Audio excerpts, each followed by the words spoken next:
Bah oui, être premier, y a que ça. Être second, ça existe pas. Fais pas chier ou je te ferai une guerre comme t'en as jamais vu. Go ahead. Quand les types de 130 kilos disent certaines choses, ceux de 60 kilos les écoutent. Make my day. Vous savez mon nom, j'ignore le vôtre. Qui êtes-vous?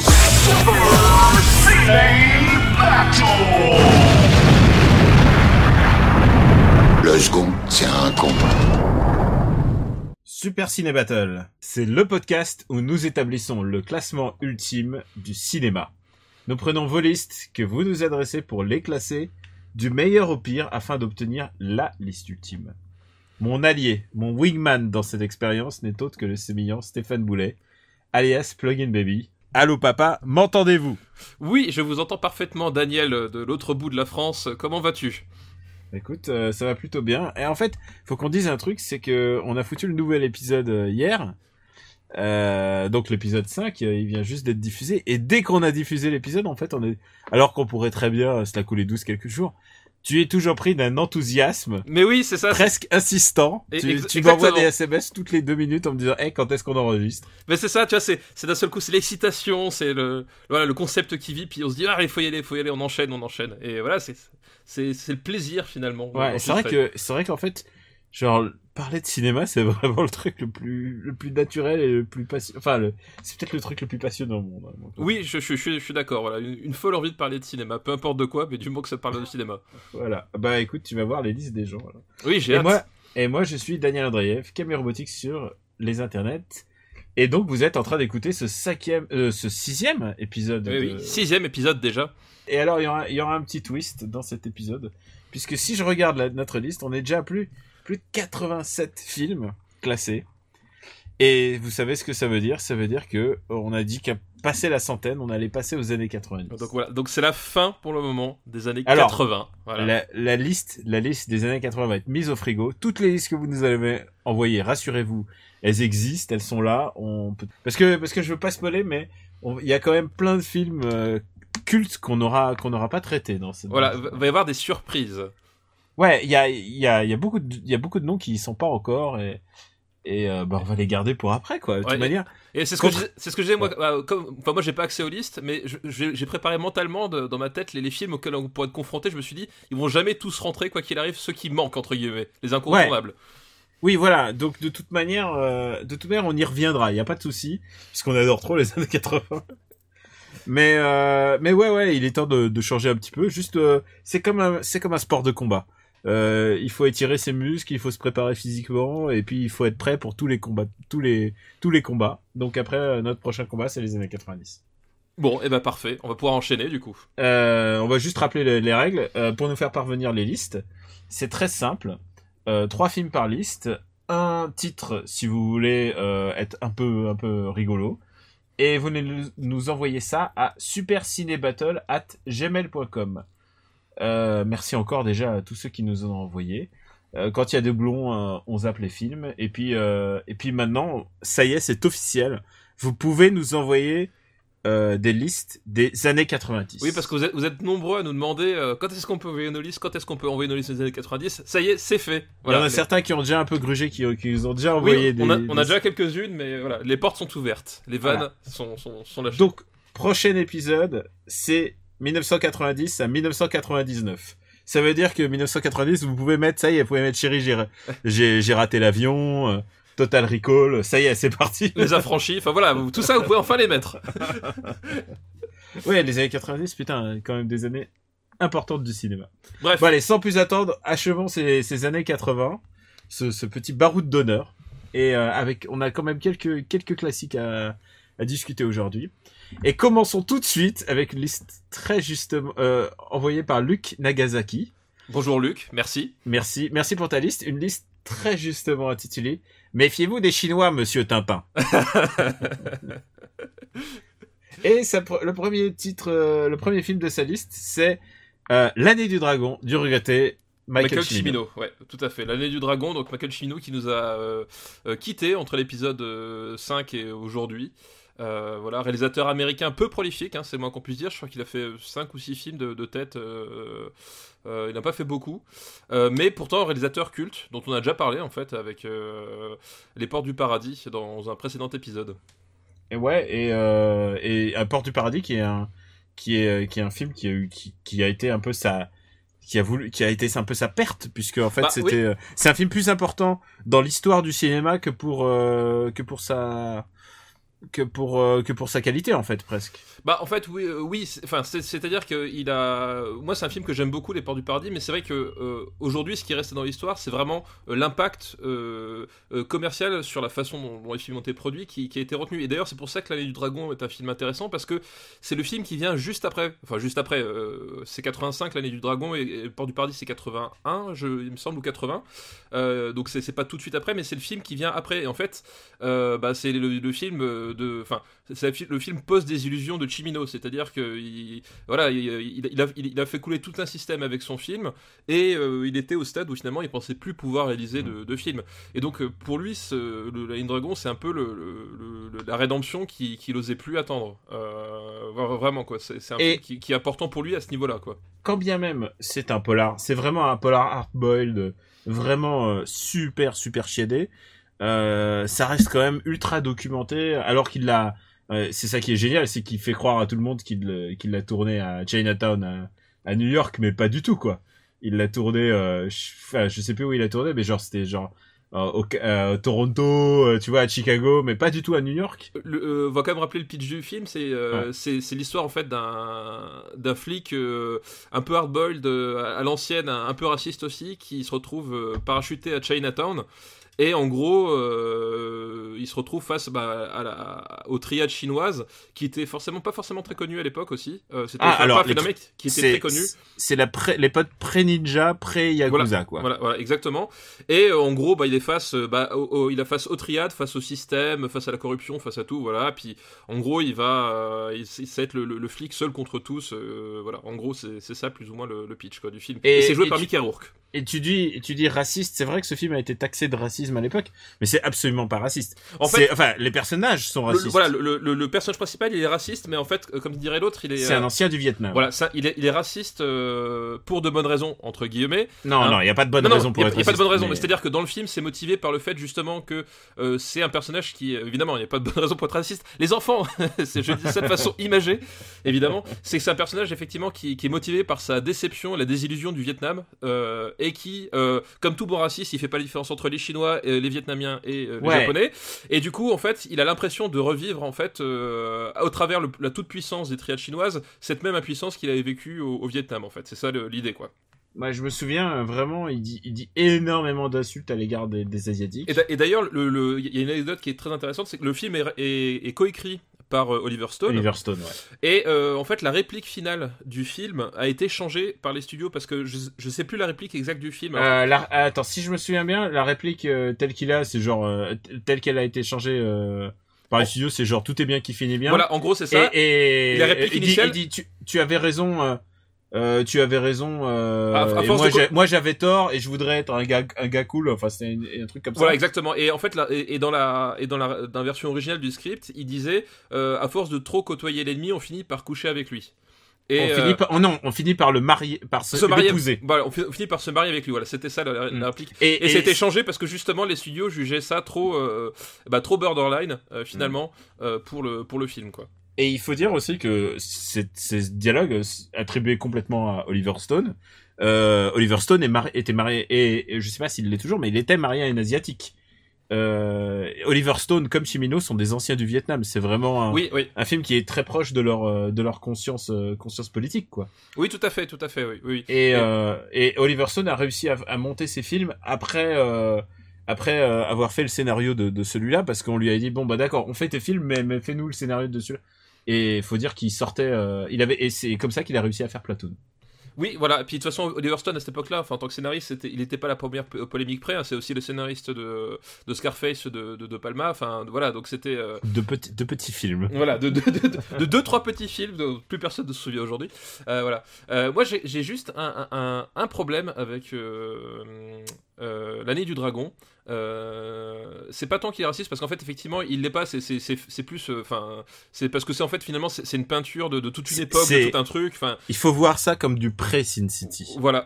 Et mais il y a un truc qui me dérange dans ce film là, c'est que tu sens malgré tout que c'est c'est le film post les portes du paradis, dans le sens où finalement, pour un film de Cimino, je trouve beaucoup plus classique que ce qu'il avait pu faire. C'est-à-dire que dans tous ses films précédents, il y avait toujours des moments de glissement qui étaient vraiment complètement hors du temps. Enfin voilà, il y a la fameuse scène du mariage dans Voyage au bout de l'enfer. Il y a tout le côté romanesque qui s'étire sur 4 heures des portes du paradis. Mais ça reste tellement bien filmé. Oui, non, c'est super bien filmé, mais c'est juste qu'en fait, il manque à un moment donné, je trouve c'est le film où il manque cette espèce de glissement où Cimino part dans quelque chose qui le sort complètement de son genre et de son film. Et ce qui fait que pour moi c'est un film qui est peut-être moins réussi que ses précédents, quoi. Et puis surtout c'est un sujet presque de commande, quoi. Et c'est une adaptation d'un roman et on lui a avec insistance on lui a dit adapte ce roman. Oui, et il est plus dans l'air du temps en fait que ses précédents aussi. Il y a aussi ça. C'est vraiment, enfin, et c'est un peu ça la limite que je vois dans ce film là, qui est peut-être l'un de ses plus réputés, parce que c'est peut-être aussi le plus facile d'accès, faut pas se le cacher. C'est clairement, les dragons. C'est un polar hardboiled de très bonne qualité, quoi. Oui, de très bonne qualité, il y a aucun souci.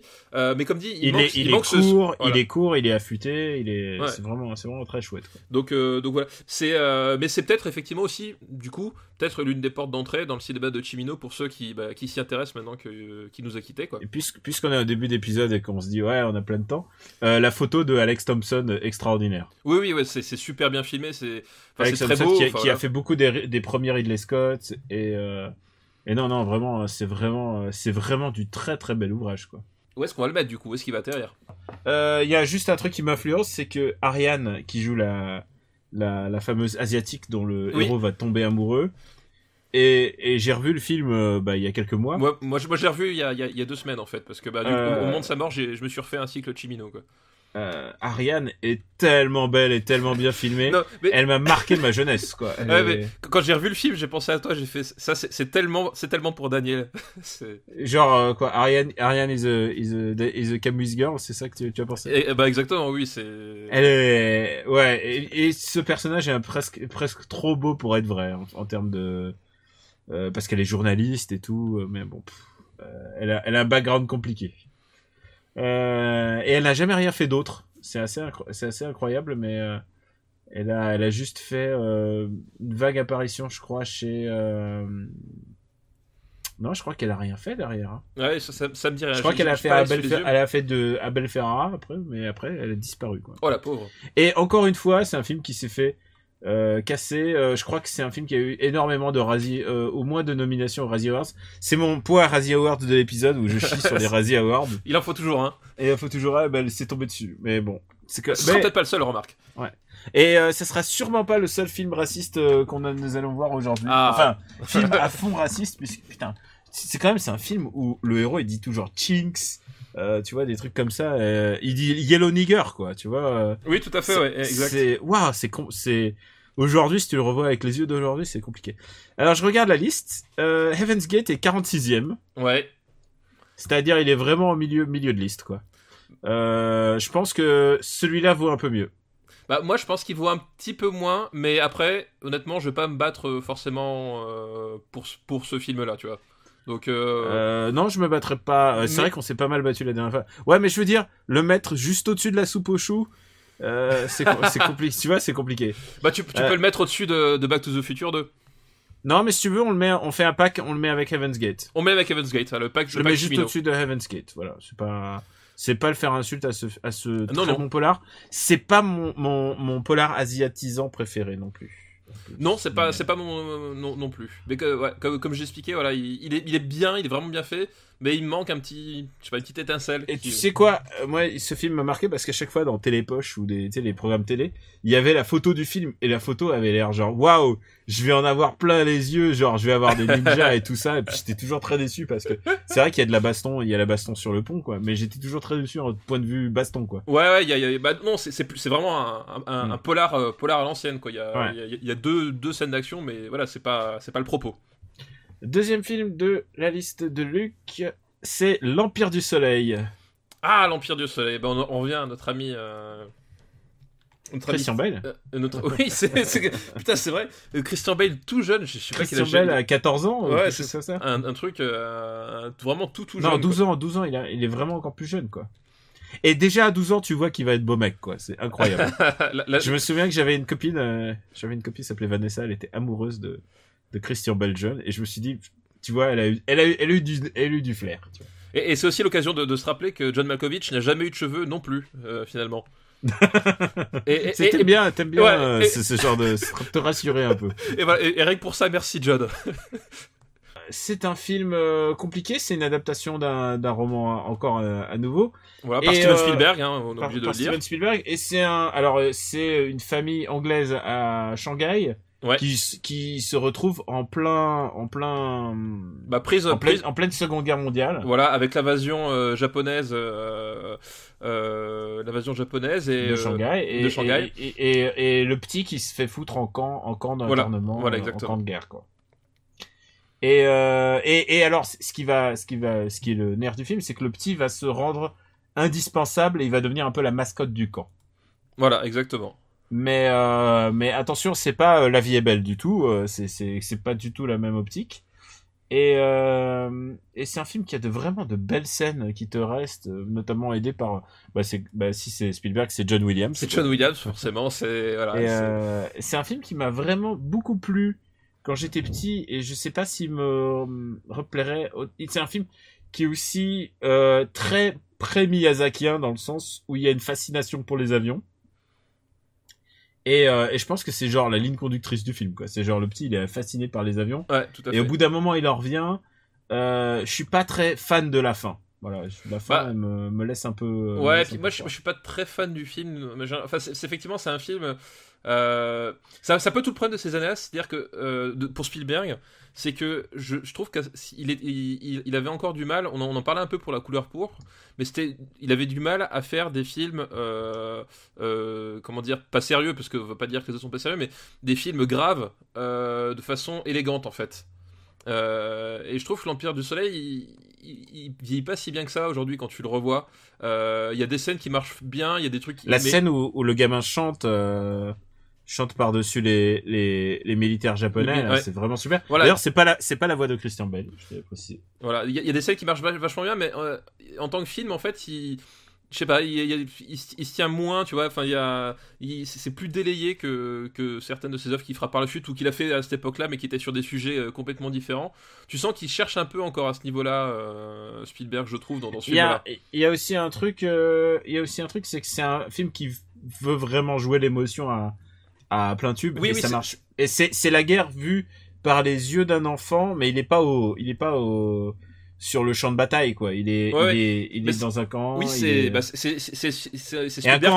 un camp de guerre, hein. C'est pas un camp d'extermination. Hein. Oui, non. C'est Spielberg tu sens qu'il force encore, parce que pour ce type de film-là, tu sens que il a pas encore trouvé la formule, il est pas, d'ailleurs, ça reproche qu'on lui fera plus tard tout au long de sa carrière, et qui à mon avis est pas toujours justifié aujourd'hui, mais à cette époque là c'était encore c'était encore les gros sabots qui du coup s'appliquaient pas forcément très bien, quoi. Et maintenant que je pense à ce film, il y a aussi un autre truc c'est que ce film qui parle d'Asie d'une certaine manière, il vient un peu après Indiana Jones Temple of Doom, qui est une autre vision de l'Asie. Qui est une vision d'Asie un peu différente. Je me suis toujours demandé, enfin, une fois que je suis devenu adulte, est-ce qu'il a pas cherché un peu à genre, je suis peut-être été un peu trop loin. Donc, je suis en train de regarder la liste. Écoute, j'ai les mêmes bémols que toi là-dessus. Je le vois pas au-dessus de Year of Dragon. Non, moi non plus, et je le vois pas au-dessus de Heaven's Gate, hein, quand même. Non, je le vois pas au-dessus de Heaven's Gate. Je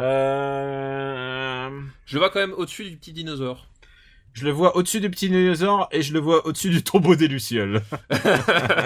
tu sais qu'il y a beaucoup de gens qui t'ont détesté pour avoir classé ce film aussi bas. Ouais, mais mais j'assume complètement, et je veux dire, c'est la manière dont on ressent le film, et je ne peux plus regarder le tombeau des Lucioles. Ouais, mais moi j'ai pas de problème avec ça. Mais oui, mais par contre t'as des problèmes avec Highlander alors qu'il y a un putain de classique. Oui, mais justement, il est temps à un moment donné de remettre le classique à sa place, c'est-à-dire en bas de la liste. 50e place. 50e place, L'Empire du Soleil. L'Empire du Soleil, qui est pas qui est pas le plus mauvais Spielberg, hein, mais. Ah non, bah surtout cette époque-là. Moi, je crois que c'était Always que je pifferais pas trop de. C'est peut-être plus tard, je sais plus quand c'est Always, mais non, c'est pas le plus mauvais Spielberg, mais c'est pas son meilleur non plus, quoi. Non. Et maintenant, on va passer à Black Rain. Ah, Black Rain. Et un autre film avec des. Alors, tu vois la bonne thématique. Alors, Black Rain, c'est vraiment le film brochette fromage que j'aime beaucoup. Alors oui et non, je t'arrête tout de suite. Oui, parce oui que, et non. Parce qu'en fait, il a l'avantage d'être tourné avec des vrais Japonais au Il Japon. est tourné avec des vrais Japonais au vrai Japon. Oui. Et il s'est vraiment cassé le cul parce que normalement, il faut expliquer que dans les années 80, il y a 2 Asiatiques dans tous les États-Unis. Il y a Pat Morita pour faire les vieux. Et pour faire les méchants, il y a celui qui est un peu chauve. Il y a celui qui est un peu chauve qu'on voit dans Die Hard 2, tu sais. Tu sais, c'est un méchant chauve chinois. Oui, et que tu vois aussi dans Jack Burton, que tu vois dans Last Action Hero aussi. Enfin, voilà, c'est l'asiatique méchant. Et je crois qu'il y en a encore un autre, celui qui était dans Mortal Kombat là. Kari, merde, comment il s'appelle je me rappelle plus de Mortal Kombat. Kari Hiroyuki Tagawa, voilà. C'est un des méchants dans Mortal Kombat. Mais oui, non mais je dis ça parce que c'est quand même un film qui brille pas par son intelligence, mais qui brille vraiment par le projet artistique qu'il y a derrière, c'est-à-dire en gros Ridley Scott. Ridley Scott qui filme le Japon. Voilà, Ridley Scott qui à l'époque était au top de sa forme esthétique se dit putain le Japon et Tokyo en particulier parce que c'est vraiment aussi ça, c'est vraiment le Japon nocturne moderne qui est filmé dans ce film-là et qui se dit voilà c'est cette espèce de ville avec toutes ses lumières, toute son agitation, etc. Faut que j'en fasse quelque chose et il va faire quelque chose, il va faire Black Rain, donc il y a une espèce de buddy movie transatlantique.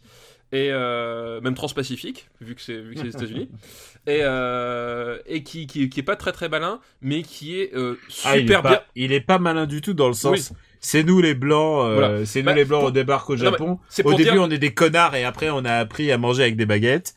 Et le début du film, je sais pas si tu te rappelles, c'est Michael Douglas qui est sur sa moto qui est évidemment une moto américaine, une Harley, qui met au défi un petit jeune qui a une moto japonaise et lui fait en gros bah t'es gentil mais ta japonaise ça vaudra jamais une américaine et il le bat à plat de couture. C'est vrai, c'est nul. C'est le postulat de départ du film, c'est ça et je ne mens pas, c'est même pas une exagération, c'est dit comme ça. Donc voilà, c'est très con mais par contre c'est très beau en fait. Écoute, le truc c'est que ce genre de film s'apprécie par rapport à la nullité des autres. Oui, et je pense à Rising Sun. Voilà, Rising Sun, bien sûr, et c'est filmé avec les pieds, alors que là, par exemple, la baston de fin est super sauvage. Avec Wesley Snipes qui apprend le Japon par Sean Connery. Par Sean Connery, oui. Au secours. Avec Tia Carrère qui n'est même pas japonaise, ni d'Adam ni d'Ève. Enfin, non, mais c'est la brochette fromage exploitation. Voilà. Mais du coup, Black Rain, c'est un film pour lequel j'ai beaucoup d'affection, mais qui effectivement est très con. Mais il y a ce talent de Ridley Scott pour la mise en scène et pour faire des scènes qui fonctionnent vachement bien. Enfin, la scène de fin, elle est dans la boue et tout, qui est super brutale. La décapitation, enfin, il y a plein de trucs avec les néons japonais dans le Tokyo Nocturne, etc. Enfin, je pense que c'est un film à voir, à apprécier, c'est à vous de voir, mais c'est en tout cas un film à voir. Et dans la collection Trivia, c'est le dernier film de Yusaku Matsuda, qui est le méchant du film, et il jouait une série qui s'appelait Tantei Monogatari au Japon, qui est super connue. C'est une série de polars en fait, c'est comme ça qu'ils l'ont recruté. Tu sais, ils ont fait toi tu fais les polars. Tu vas faire les polars chez nous, les gars. T'as la gueule de l'emploi. Et il est mort d'un cancer juste avant la sortie du film. Ah, putain, c'est aussi un rôle féminin de Kate Capshaw. Oui, Kate Capshaw, oui, qui est connue pour être la blonde de Indiana Jones 2. Voilà, et la femme de Spielberg. Ouais, exactement. Comme quoi, tu aurais dû faire du cinéma, c'est ce que tu dis. Alors où est-ce qu'on le met ? Est-ce qu'on le met au-dessus ? On le met au-dessus de l'Empire du Soleil, je pense. Ouais. Mais est-ce qu'on le met au-dessus de Year of Dragon ? Oui, moi tu peux même le mettre. Moi je le mettrais même juste en dessous d'Over the Top en fait. D'accord, banco. Ah non, peut-être Non, je le mets au-dessous de Balade de Narayama. Ouais, je te laisse, faut pas déconner. Faut pas déconner. Je te laisse, effectivement. Oui, c'est vrai que le Japon, c'est mieux le Japon que... Effectivement, quand tu y réfléchis, effectivement, c'est peut-être mieux d'avoir la Balade de Narayama au-dessus. Eh ben, on remercie Luc pour sa liste. Oui, pour sa liste, très bon choix. Et là, j'ai pensé, écoute, on a reçu une liste en dessin. Ah, alors, faut signaler qui c'est notre ami Darosef, voilà. qui nous a envoyé 2 listes en fan art. En fan art, exactement, où il nous a dessiné, toi et moi, dans ses choix Voilà. de films. Et alors nous, on a un cœur malgré tout, et on a été émus, et on s'est dit, bon, bah écoute, on va prendre sa liste. D'ailleurs, on mettra le fan art en question dans D'accord. dans les articles et les Bien tweets entendu. pour que tout le monde puisse le voir, parce que Donc, il a du talent. Il n'y a pas de titre. Mais par contre, alors, et on évite déjà un film, puisque On l'a Evil déjà Dead- parlé, voilà. Evil Dead 2 a été mentionné. Voilà. Alors, on va passer tout de suite à They Live de They John Live. Carpenter. Haha. Alors, voilà, They Live, John Carpenter, 1987. Donc c'est John Carpenter qui revient au cinéma indépendant pour la deuxième fois consécutive après Le Prince des Ténèbres. Et c'est en gros John Carpenter qui est super vénère contre tout. Et Est-ce qu'il a déjà été pas vénère, en fait? oui, et en fait, parce que j'ai regardé. Oui, quand il est né. Non, j'ai regardé quand il fait par exemple Starman, il est pas vénère du tout. Au contraire, il essaie de se faire pardonner, tu vois. Ah, bah oui. Et c'est ce qu'il expliquait. C'est quelque chose qu'il a toujours eu dans sa carrière, c'est cette espèce d'ambivalence entre sa liberté de création et l'envie quand même de pouvoir faire des films à gros budget, voilà quoi. Mais là, dans ce film-là, il est vénère et c'est son film. Et il n'a pas de budget aussi. Il a pas de budget et c'est son film le plus politique au sens littéral, c'est-à-dire que oui, tous les films sont politiques, blablabla, machin, mais là, il y a un vrai propos politique complètement assumé qui est vraiment au cœur du film. Et en fait, l'histoire, c'est l'histoire d'un SDF qui n'a pas de nom en fait. Il s'appelle John Nada, mais ça, dans le film, c'est jamais mentionné. D'un SDF en fait qui arrive à Los Angeles pour trouver du boulot. Et il découvre via des espèces de lunettes subliminales que en fait toute la classe politique dominante américaine, donc à l'époque Ronald Reagan, disons les choses comme elles sont, c'est en fait une race extraterrestre qui soumet les humains avec des messages subliminaux, les obligeant à se plier à la société de consommation. Et c'est un film, d'une extrême lucidité, parce que moi, la scène qui m'a le plus marqué, tout le monde se souvient de la scène dans la banque, etc. Moi, la scène qui me marque à chaque fois, c'est la scène où t'as les policiers qui sont pour le coup des véritables figures fascistes dans le film, qui nettoient le bidonville où vivent les pauvres avec des bulldozers. C'est d'une violence. C'est d'une violence absolue. Ça se déroule 4 ans à peine avant les émeutes raciales de Los Angeles. Et en fait, c'est un film qui a réussi à... Tu sais, les années 80, c'était les années de la réussite, c'était les années Reagan, c'était le début de l'ère Trump.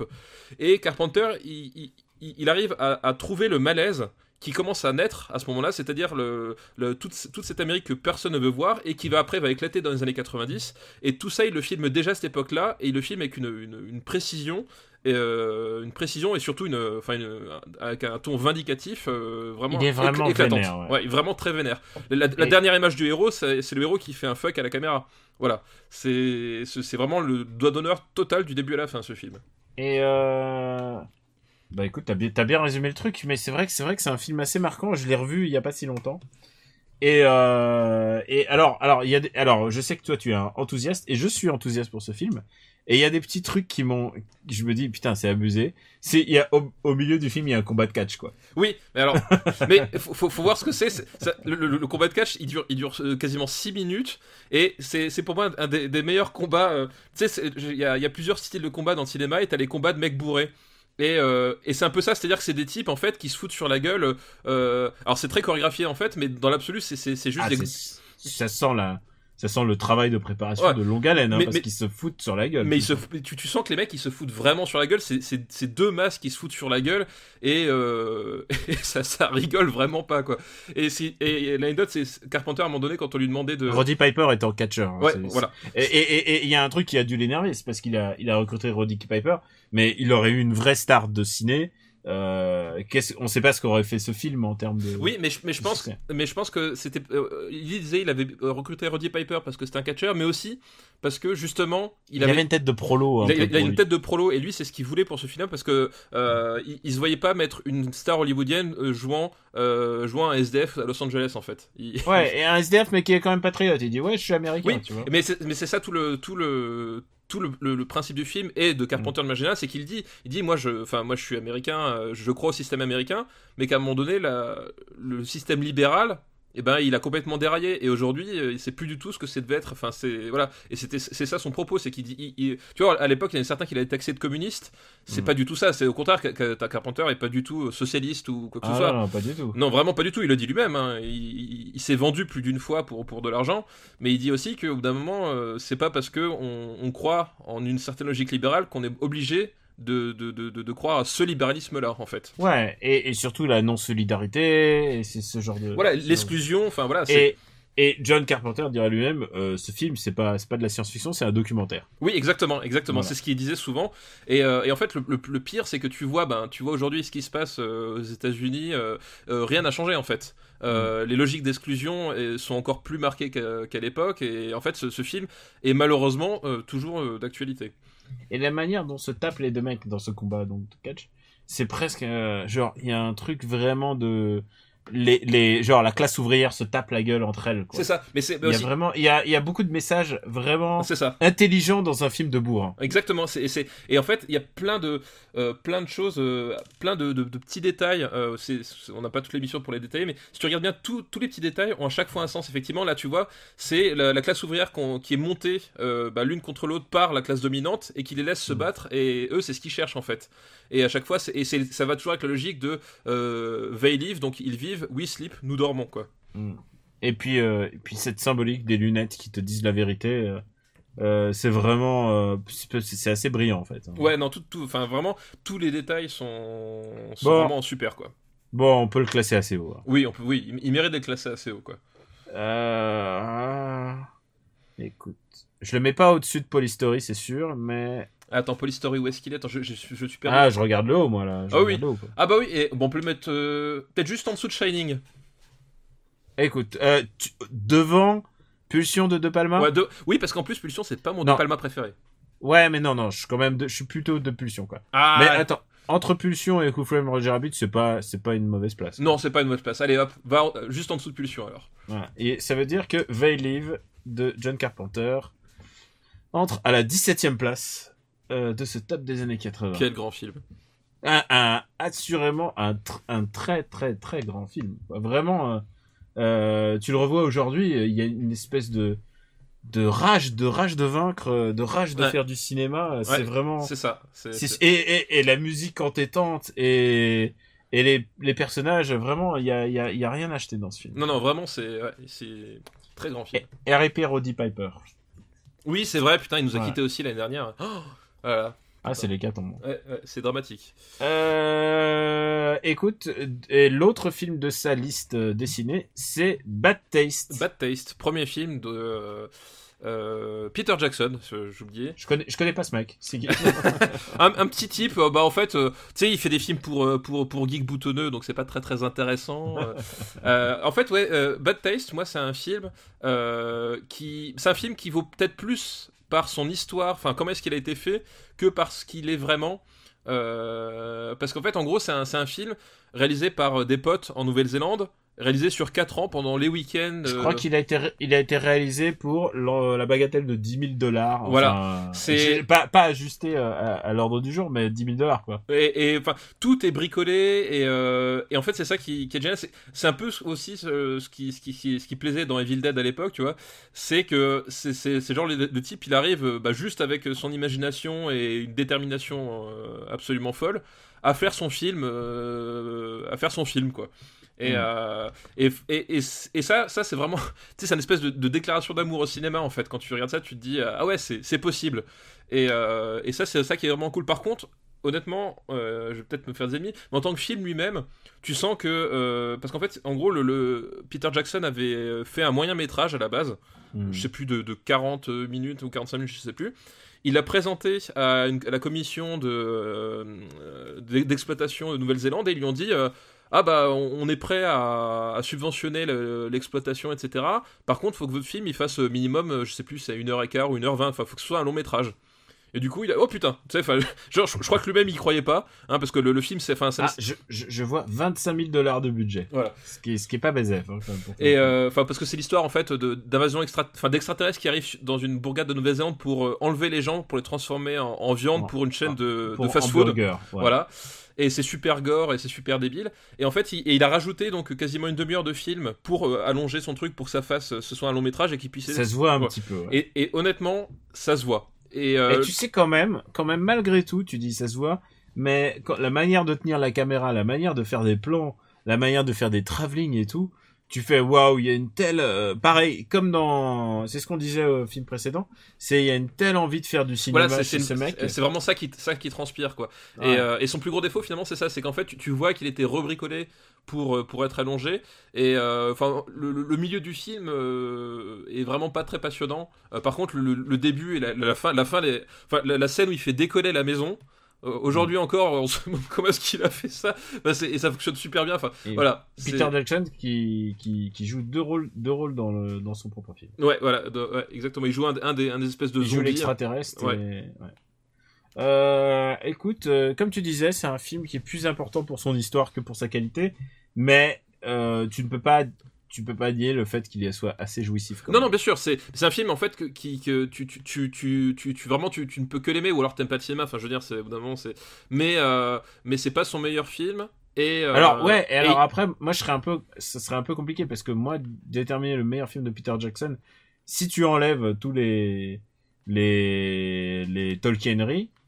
Voilà, qu'est-ce qui reste du cinéma de Peter Jackson quoi? Ah bah il reste Braindead quand même. Ouais, et Heavenly Creatures aussi. Ouais. Mais voilà, je veux dire c'est pas un mec qui a autant réalisé de trucs perso que ça quoi. Non, bien sûr ouais. Et c'est pour ça que tu vois, je mettrais quand même l'Empire contre-attaque devant. Je mets Karate Kid devant, hein. Je mets la Color Purple devant, je mets les Goonies devant. Je regarde. On peut le mettre juste derrière Ferris Bueller quand même. Ah non, je le vois un peu plus bas quand même. Plus bas ? Ah moi je mettrais quand même rien que parce que je vois Black Rain, c'est mieux. Black Rain, c'est mieux. Le truc c'est que moi quand même tu par rapport à voilà, attends, je vois la soupe aux choux qui n'est pas un mauvais film. Non mais tu vois, c'est un peu le même par rapport à un certain cynisme justement d'un Rocky 4 ou d'un Rambo 3 ou des trucs comme ça, tu vois. Moi je te cynisme OK, mais plaisir de cinéma. Moi je te parle de plaisir de cinéma. Je préfère encore me regarder la soupe aux choux. Tu préfères encore te regarder la soupe aux choux Mais je veux pas le saquer, c'est pas ce film que je saque Percy, c'est que tous les autres films, je préfère regarder Le Sens de la fille 1000 fois que... Oui, mais alors moi je préfère regarder Bad Taste que Rocky 4, hein, personnellement. Ouais, mais le Baron de Munchausen. Ouais, alors peut-être pas le Baron de Munchausen, ok. Tu vois, The Killer, tu préfères The Killer à Bad Taste? Ah, oui. Tu préfères The Killer à Bad Taste? Ouais, je préfère quand même The Killer à Bad Taste, ouais. Ok, bah je te le donne. Ok, parfait. Juste au-dessous de Baron de Munchausen. Mais voilà, mais c'est parce que je t'ai demandé une réponse sincère. Et d'ailleurs, toutes tes réponses sont sincères. Bah oui, sinon ça n'a pas sinon ça n'a pas d'intérêt. Car, on doit le rappeler, on le rappelle de temps en temps, cette liste, nous sommes pas responsables de cette liste, nous sommes à peine les vaisseaux. C'est ça, les messagers. Messagers, nous gravons ça et après voilà la liste existe. On parle qui est ce on ne sait pas mais on parle à travers nos bouches finalement. Voilà, exactement. Bah écoute, on remercie Darosef pour son dessin. Pour sa liste. Hein, voilà. Très bonne liste, très grand film dedans. Bah écoute, on va passer à la liste d'un auditeur fidèle qui s'appelle Keyang. Bonjour Keyang, merci pour ta liste. Et il nous dit je dis merci, j'ai pas encore vu donc s'il faut. Oh non mais si j'ai choisi c'est qu'elle est pas nulle quoi. C'est une liste qui juste basée sur un truc, ma liste est basée sur les films qu'on nous projetait au ciné-club à l'école primaire. Ah oui. Ouais. Et on commence tout de suite avec À la poursuite du diamant vert de Robert Zemeckis. Oh putain, la poursuite du diamant... Oh là. Qui s'appelle Romancing the Stone, je précise. Ouais. Poursuite du diamant vert de Robert Zemeckis, c'est Robert Zemeckis qui essaie de faire son Indiana Jones avec Michael Douglas et Kathleen Turner. Et c'est à peu près tout. Et c'est à peu près tout. Et vraiment, il est en dessous de son modèle sur tous les points. Enfin, vraiment. Oui, alors il y a pas à chier une seule seconde, c'est moins bien. C'est vraiment moins bien, quoi. Mais par contre, c'est un film plaisant. Il y a à aucun moment, genre l'alchimie amoureuse entre Kathleen Turner et Michael Douglas est parfaite. Oui, mais c'est pas non plus, mais c'est jamais non plus marquant en fait. Enfin, c'est vraiment le film. Non. Et par contre, ça, il y a eu une suite, donc. Par contre, la suite est vraiment nulle, quoi. Les Diamants du Nil, je crois, il s'appelle. On l'a pas. Il est pas dans la liste. Je crois qu'il est des années 90, c'est pour ça en fait. Ah. Je crois qu'il y a un peu plus tard. Écoute,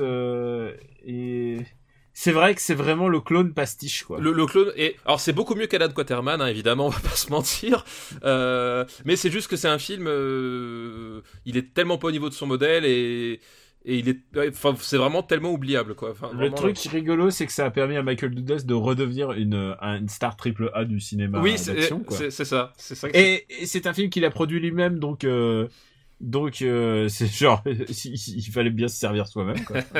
il a essayé de faire son Tom Cruise. Ouais. Je veux juste placer quand même un mot parce que je pense que c'est pour ça ce film est mémorable. Il a été écrit par Diane Thomas, qui a travaillé aussi avec Spielberg. Elle devait écrire, elle est morte juste au moment où elle écrivait un script, ce qui semble-t-il était un Indiana Jones, évidemment. Et elle avait écrit ce treatment, ce script avant Indiana Jones. D'accord. Et le truc, elle était dans la vie, elle était comment on dit déjà, une copywriteuse, copyright. Elle travaillait dans une agence de pub, tu sais. Ouais. Et voilà, et elle écrivait des scripts sur son temps libre, quoi. Et en fait, je me suis dit à un moment en lisant sa vie, je me suis dit putain, en fait la meuf c'est Peggy Olsen de Mad Men, en fait. C'est vrai que c'est vraiment une femme qui s'est bâtie sur son talent contre, j'imagine, toutes les embûches. C'est vrai que ça ressemble beaucoup, ouais. Et d'ailleurs de ce film-là, elle a été créditée pour auteur, mais il y a eu au moins 4 scripts d'auteurs qui sont passés derrière. Ouais, vraiment, et c'est un destin tragique puisque elle a rencontré, puisque pour arrondir ses fins de mois, ça c'est la légende qui veut ça. Pour arrondir ses fins de mois, elle faisait aussi pas barmaid, mais elle travaillait dans une cafette, quoi. Mm-hmm. Et Michael Douglas est venu la voir exprès. Et elle lui a montré son script. Elle lui a dit voilà le film que j'ai envie de faire. Une belle histoire américaine, comme on les a. Et attends, c'est tragique. Attends que j'arrive au passage tragique. Et en plus des milliers de dollars qui l'ont rendu riche pour le scénario, il lui a offert une Porsche. Et c'est avec cette Porsche qu'elle s'est flinguée. Oh putain, eh ben voilà. Comme quoi. Et alors qu'elle écrivait pour Spielberg. Et tu vois, comme quoi, ce qu'on disait tout à l'heure, le capitalisme sauvage, ça finit toujours par vous niquer la gueule. Voilà, c'est exactement la morale que je voulais en sortir. C'est la morale. Merci papa. Alors où est-ce qu'on place Roman Sting the Stone à la poursuite du diamant vert? Moi je le mets en dessous d'Over the Top, quoi. Bah oui, évidemment. Il y a vraiment pas de et tu peux pas me le mettre au-dessus de Back to the Future 2. Enfin, je veux dire. Ah non, je le vois. On est d'accord. Hein. Ouais, c'est un clone de clone. Je vois Top Gun, je le vois au-dessus. Willow, je le vois au-dessus. Ouais, pareil.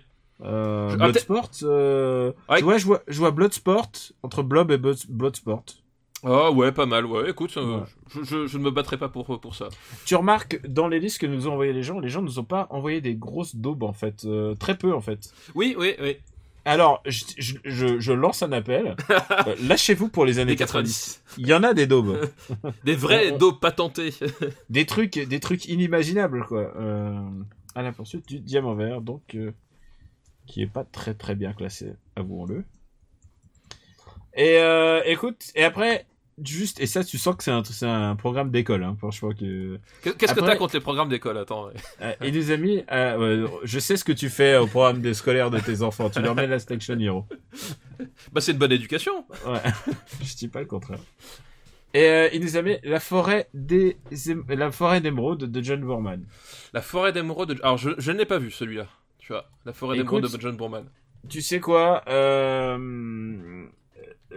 vais peut-être botter en touche parce que ça fait tellement longtemps que je l'ai pas vu et parce que sans doute j'ai dû le voir à l'école aussi, tu vois. Oui. Et je sais des vagues détails. Je sais que son fils jouait le fils dans l'histoire, qui est un fils adopté par une peuplade d'Indiens. De Sud-Américains et ensuite c'est trop flou. Oui, c'est ça, ça remonte à trop loin. Ça remonte. Enfin surtout j'ai dû le voir qu'une fois en fait, voilà.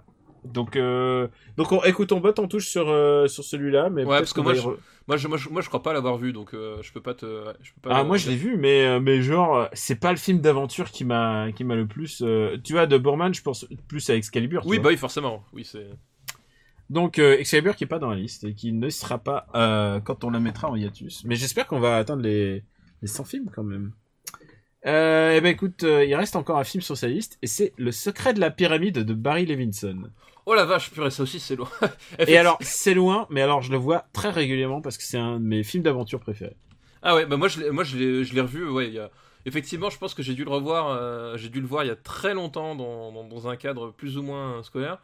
Mais Il s'appelle Young Sherlock Holmes en VO. j'ai plus aucun souvenir. Eh ben écoute, tu sais quoi, je pose mes couilles, comme on dit. C'est une de mes adaptations, sinon mon adaptation préférée de Sherlock Holmes au cinéma. Et je suis un très grand fan de Sherlock.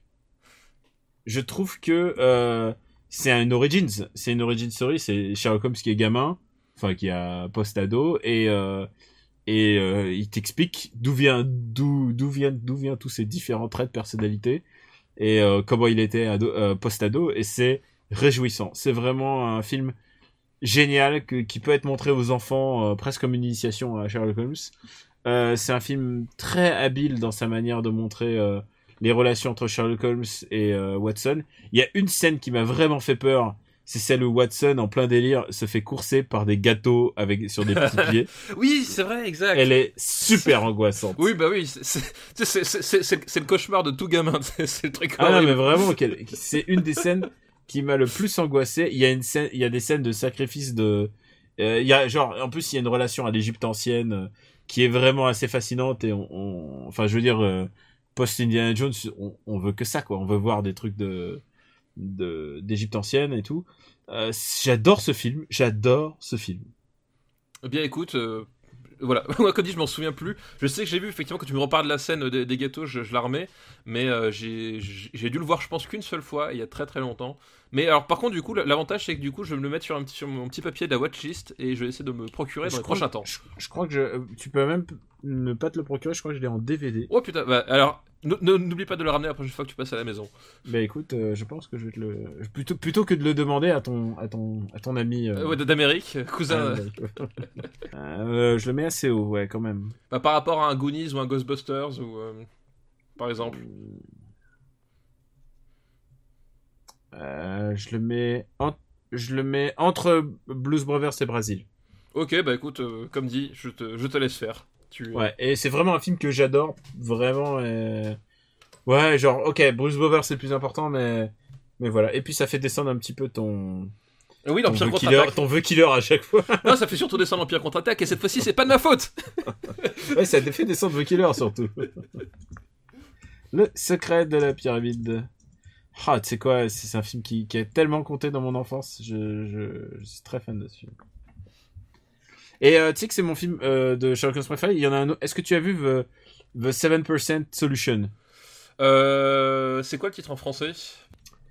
C'est genre Sherlock Holmes attaque l'Orient Express. Ah oui, je l'ai vu alors du coup. Oui. Je sais même pas si c'est ça. Oui, si c'est. Oui, je crois que je retrouve pas, mais attends, ça me dit quelque chose. C'est le Sherlock Holmes avec les meilleurs acteurs de son temps.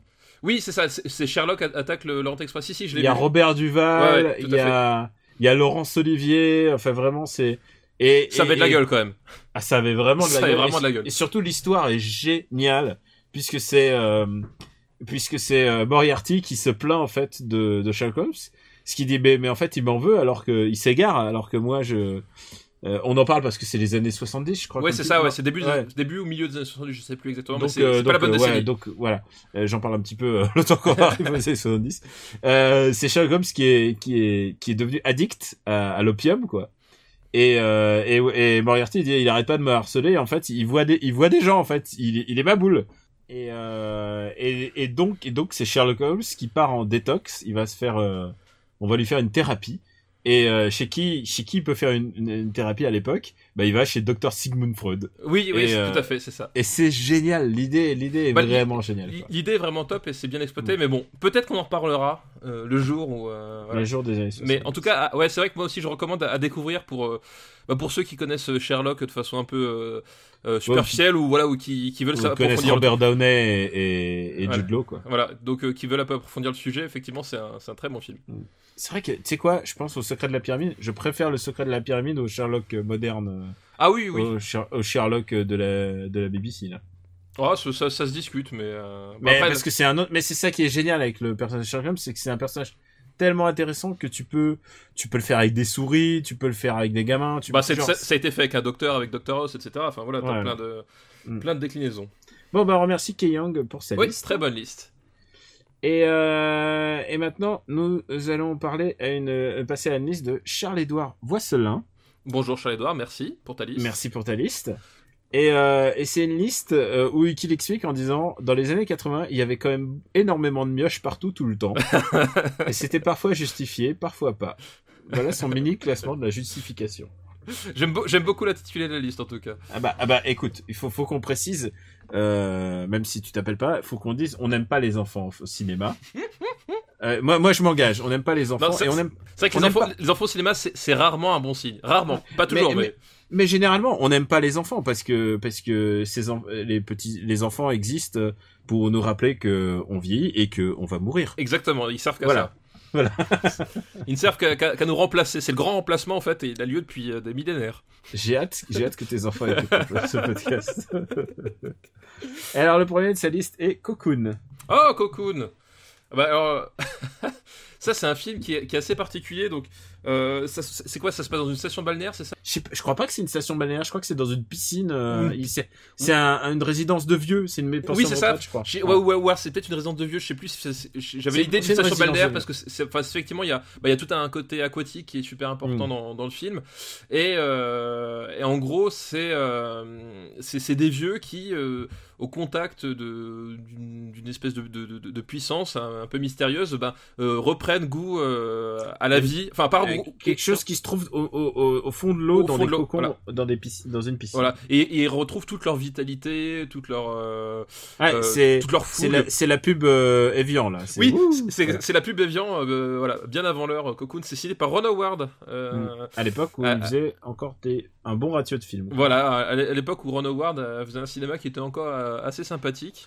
Et c'est un film qui est très émouvant parce que l'idée du film, c'est que les vieux vont choisir la jeunesse éternelle et partent en fait. Oui, et c'est un peu symptomatique finalement de la génération de nos parents qui ont épuisé toutes les ressources sur Terre et qui nous laissent aujourd'hui dans la merde. Et finalement, c'est quelque chose de très émouvant pour les gens comme nous. Putain, on a été très négatifs entre les enfants et les parents. Écoute, je sais pas si on peut. C'est pas mon Ron Howard préféré, mais c'est clairement pas mon je trouve assez émouvant. Je trouve que la scène entre le gamin qui dit au revoir à ses grands-parents est très très émouvante. Non, c'est un film effectivement qui est vraiment touchant, qui est vraiment c'est pas un très grand film, c'est un film qui fonctionne vraiment dans ce qu'il veut faire, quoi. Qui arrive à être touchant. Voilà la destinée de ces petits vieux de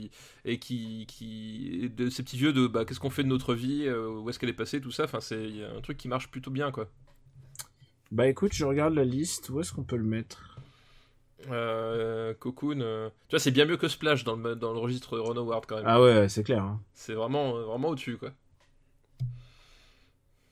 Tu vois, par rapport à La Soupe aux choux, qui est un peu aussi une histoire de vieux et d'extraterrestres. Oui, c'est quand même un peu plus digne. Bah après, je prends un plaisir énorme à revoir La Soupe aux choux, mais. Ouais, disons que tiens, collons-le à La Soupe aux choux. Ouais, écoute, ça me choque pas. Je pense aussi, tu vois. Au-dessus ou au-dessous? Ah, juste au-dessus, moi je dirais. C'est marrant parce que les films se collent beaucoup thématiquement. Oui, bah finalement c'est un peu comme ça que tu te repères, tu te dis bah tiens, qu'est-ce que j'ai vu sur le sujet, qu'est-ce que ça m'a fait. Bon, Cocoon rentre vers la 50e place. Voilà, milieu de classement. Le deuxième film est aussi avec des enfants et un petit peu polémique puisque c'est Indiana Jones and the Temple of Doom. On est content d'enfin voir notre deuxième Indiana Jones dans la liste. Voilà, Indiana Jones Temple of Doom. Et alors autant spoiler avant qu'on en parle, autant spoiler. C'est pas mon préféré.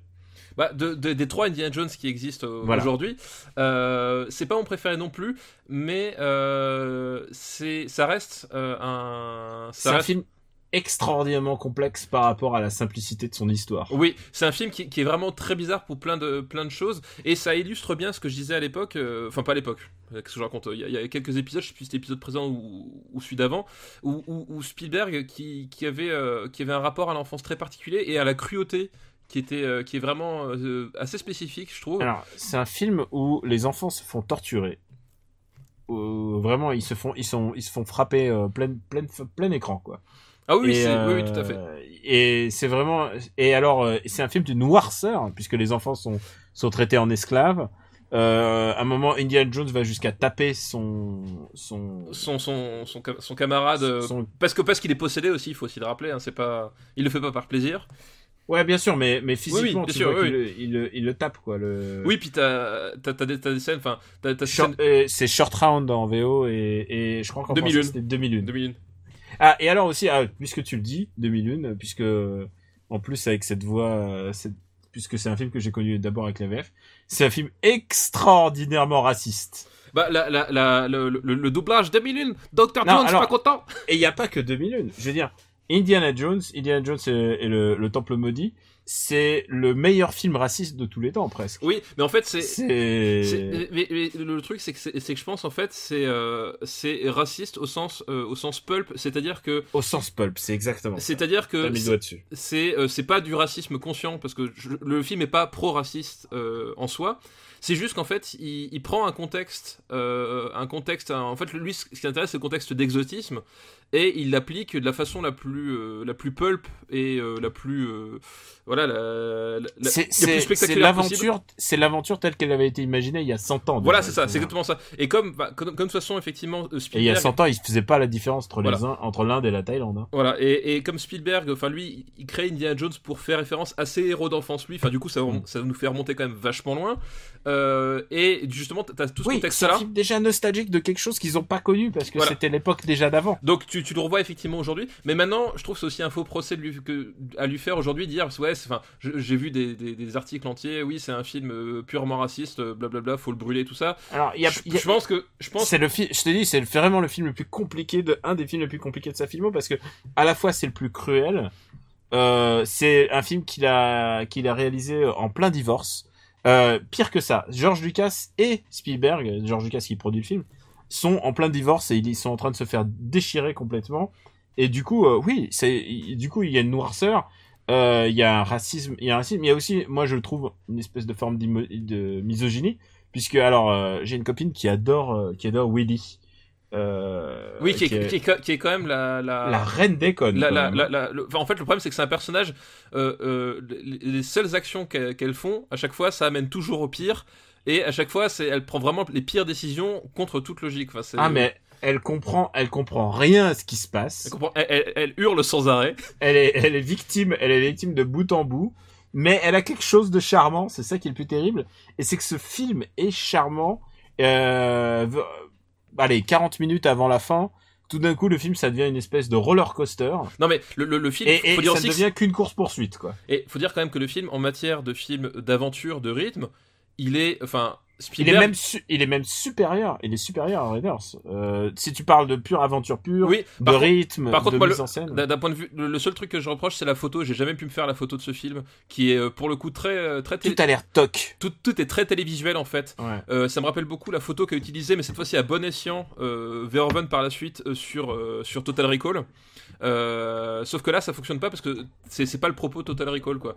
Mais effectivement, par contre, en termes de montage, enfin la scène finale du pont. Qui est pour moi une des meilleures scènes que Spielberg ait jamais faites. Enfin, cette tension, cette espèce d'imagerie folle. Et j'ai envie de te dire, Kalima, Shoptide, exactement. Tu vas retrouver Kali en enfer. Et puis le type, il est coincé et rien à foutre. Il coupe le pont et on va voir ce qui se passe. Enfin, ouais, voilà. Enfin, ça le fait. C'est super impressionnant. Ça fonctionne super bien. Enfin, les décors naturels. Enfin, parce que le pont avait été reconstitué, etc. Enfin, c'est du vrai décor. Alors, il faut le dire, rien n'a été filmé en Inde. D'ailleurs, le film est interdit en Inde. Oui, bah oui, étrangement. Ouais, avec les Indiens qui mangent des insectes, j'ai envie de leur dire, attends, les mecs, ils mangent, il y a pas de barbac. Donc, non, mais c'est vrai que Ils sont végétariens. C'est un film qui est compliqué à ce niveau-là, mais ça reste quand même un film d'aventure comme peu ou personne ne sait faire, voilà. Quoi. Et c'est un film roller coaster avant que roller coaster devienne une insulte, quoi. Oui, non, bien sûr. On dit oh là là, les films roller coaster. Bah ouais, mais. Non, c'est roller coaster au bon sens du terme. Enfin, ouais. c'est la formule qu'a appliqué, par exemple, Quaron quand il a fait son Gravity. C'est le roller coaster à son top, quoi. Ouais, non, vraiment, c'est un. Et tu sais quoi, je trouve qu'il y a vraiment une grosse ambiguïté dans ce film et c'est un film qui mérite d'être analysé vraiment. Alors, tu sais quoi? Et en plus, il y a un problème avec cet Indiana Jones, c'est que c'est un problème très local. Au début, dans les autres, dans l'Arche et dans les dernières croisades. Je vais dire Sacré Graal. Puisque rappelons-le, il n'y a que 3 Indiana. Il n'y a que 3 Indiana Jones, voilà. C'est des conflits toujours très globaux. Il se bat contre les nazis, contre un truc qui veut dominer le monde et tout ça. Et là, il se retrouve il est littéralement parachuté dans un bled et il doit faire avec, quoi. Ouais, c'est ça. Et en fait, je pense que ce qu'on reproche beaucoup aujourd'hui, mais qui à mon avis est vraiment pas du tout conscient, et c'est pour ça que moi de lui reprocher, je trouve ça un peu étrange, c'est le côté homme providentiel d'Indiana Jones. Alors il faut dire un truc aussi, c'est que c'est une préquelle il se passe en 36. De l'Arche. Ouais, de l'Arche, et donc ça explique pourquoi Indiana Jones a une espèce d'âme de conscience. Il n'est pas juste un pilleur de tombes dans l'Arche. Voilà, certains lui reprochent un côté homme providentiel blanc qui vient sauver et alors que je pense que c'est et d'abord c'est le pulp qui voilà. Et surtout c'est pas du tout conscient fait comme ça, c'est-à-dire que comme tu dis, ce qui se passe c'est que c'est les événements qui le poussent à se retrouver à cet endroit-là. Et que du coup, lui effectivement, il est poussé par sa conscience et au final, tu vois que il leur demande rien en retour et il prend à ces gens du village qui sauvent finalement, il leur rend simplement ce qui leur était dû. Puis après, il s'en va, tu vois, un peu à la Mad Max finalement. Il est pas là du tout pour prendre la place de justement de l'homme providentiel, comme tu peux avoir par exemple dans un dernier samouraï où t'as Tom Cruise qui devient le dernier représentant des samouraïs japonais, lol quoi. non, putain, pas les derniers. Non, mais voilà, mais tu vois ce que je veux dire, c'est que c'est pas du tout la même, c'est pas traité de la même façon, c'est pas du tout conscient, enfin, c'est pas du tout, c'est de la même façon. Trivia que j'ai découvert il y a pas longtemps, Kate Capshaw, qui s'appelle Willy, donc, dans ce film. Oui. Qui va devenir la femme de Spielberg, parce que c'est aussi le film de l'amour, parce que c'est le film où Spielberg va retrouver cette image où il la chope avec le fouet à la fin et qu'il l'amène vers elle quand même. Oui, c'est misogyne, mais ça a de la gueule, quoi. Je suis désolé. Ah bah oui, non mais alors c'est misogyne, mais d'accord, mais regarde Harrison Ford, la gueule qu'il avait à l'époque. Non mais genre femme ou pas femme, j'y vais, quoi. Oui, bah oui, exactement. Il est tellement beau. Exactement. Il est une espèce de bombe hormonale. Enfin, c'est incroyable, quoi. Et voilà ce que je voulais dire. Willie Scott. Et en fait, j'ai compris le truc, c'est que Willie Scott, en fait, c'est une référence à Willie Nelson. Et Willie Nelson, c'est un chanteur de country que tu connais peut-être. Oui, je connais, oui. Ouais. Et qui était le mec qui couchait avec la femme de Spielberg. Ah, excellent. Donc, je pense il a voulu se venger en faisant son personnage complètement nul, Willie. Je me demande comment il gère ça au quotidien. Ah, c'est génial. Ah, je connaissais pas, celle-là est très très bonne. Ah ouais, je pense que c'est évident, hein, genre. Et d'ailleurs, il y a un autre trivia que les gens ne savent peut-être pas, c'est que le Temple Maudit, c'est le film qui a donné naissance au PG-13. Voilà, au PG-13, c'est-à-dire qu'à l'époque, les films... celui-là et Gremlins. Voilà, c'est qu'à l'époque, en fait, les films étaient soit tout public, soit interdits aux mineurs non accompagnés. Et il y avait pas d'entre deux. Ils ont vu des gamins qui se font torturer. Voilà. Et effectivement, le marqué au fer chaud, là. Là, des cœurs qui sont sortis à main nue de thorax, enfin voilà. Et ils se sont dit, ouais, tout public, c'est pas possible. Et du coup, Spielberg et Lucas ont bataillé avec le board of censorship américain pour dire non, mais il peut pas être rated R, donc restricted. Il peut pas être plus ou moins au moins de 16 ans, on va dire. Chez nous, hein, c'est pas tout à fait les Music Killers, mais c'est pour simplifier, parce que sinon personne va aller le voir, etc. Est-ce qu'on peut dire que c'est à cause de ce film que tous les blockbusters de l'été sont devenus nuls ensuite, voilà. C'est un peu sa faute, hein. Et en fait voilà, et le PG-13 est né, c'est-à-dire que c'est les films qui sont un peu trop violents pour être tout public, mais qui ne sont pas suffisamment pour être interdits aux mineurs. Ouais, on peut y aller accompagné. Voilà. Et c'est là qu'est née cette classification qui effectivement dans les années les années 2000 est devenue le saint graal du blockbuster, avec tous ces films montés n'importe comment juste pour qu'on voit pas du sang à l'écran par exemple.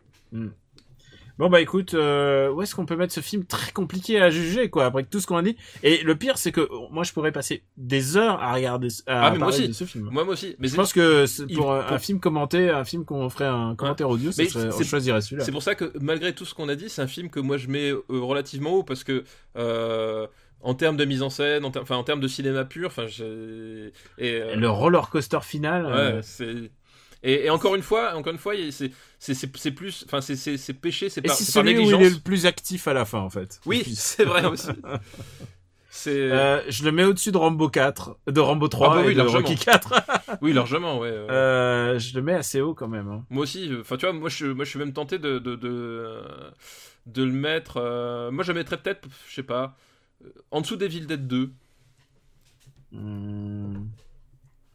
Non, je suis prêt à le mettre au-dessus. Ah, peut-être moi juste. Parce que quand même, Evil Dead 2, c'est un film qui me tient beaucoup à cœur aussi. Mais juste en D'accord. dessous, tu vois. Juste en dessous. Bah écoute, c'est une liste qui nous ressemble vraiment, hein, parce que Ouais. le secret de la pyramide est quand même au-dessus. Oui, quand même au-dessus. Ouais. Voilà.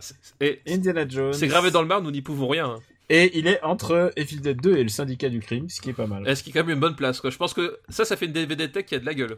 Enfin, une Blu-ray tech. Je pense que, honnêtement, là, si tu vas dans une DVD tech et que tu regardes les 30 premiers films, là, vraiment, tu t'éclates, quoi. Oui, je pense qu'il y a Je assez pense peu pas qu'il y moyen a un d'être truc où déçu. tu vas nous dire, oh là là, c'est nul à chier. Oui. Non. Non, ouais, je pense pas non plus. La rédaction s'engage. Ouais.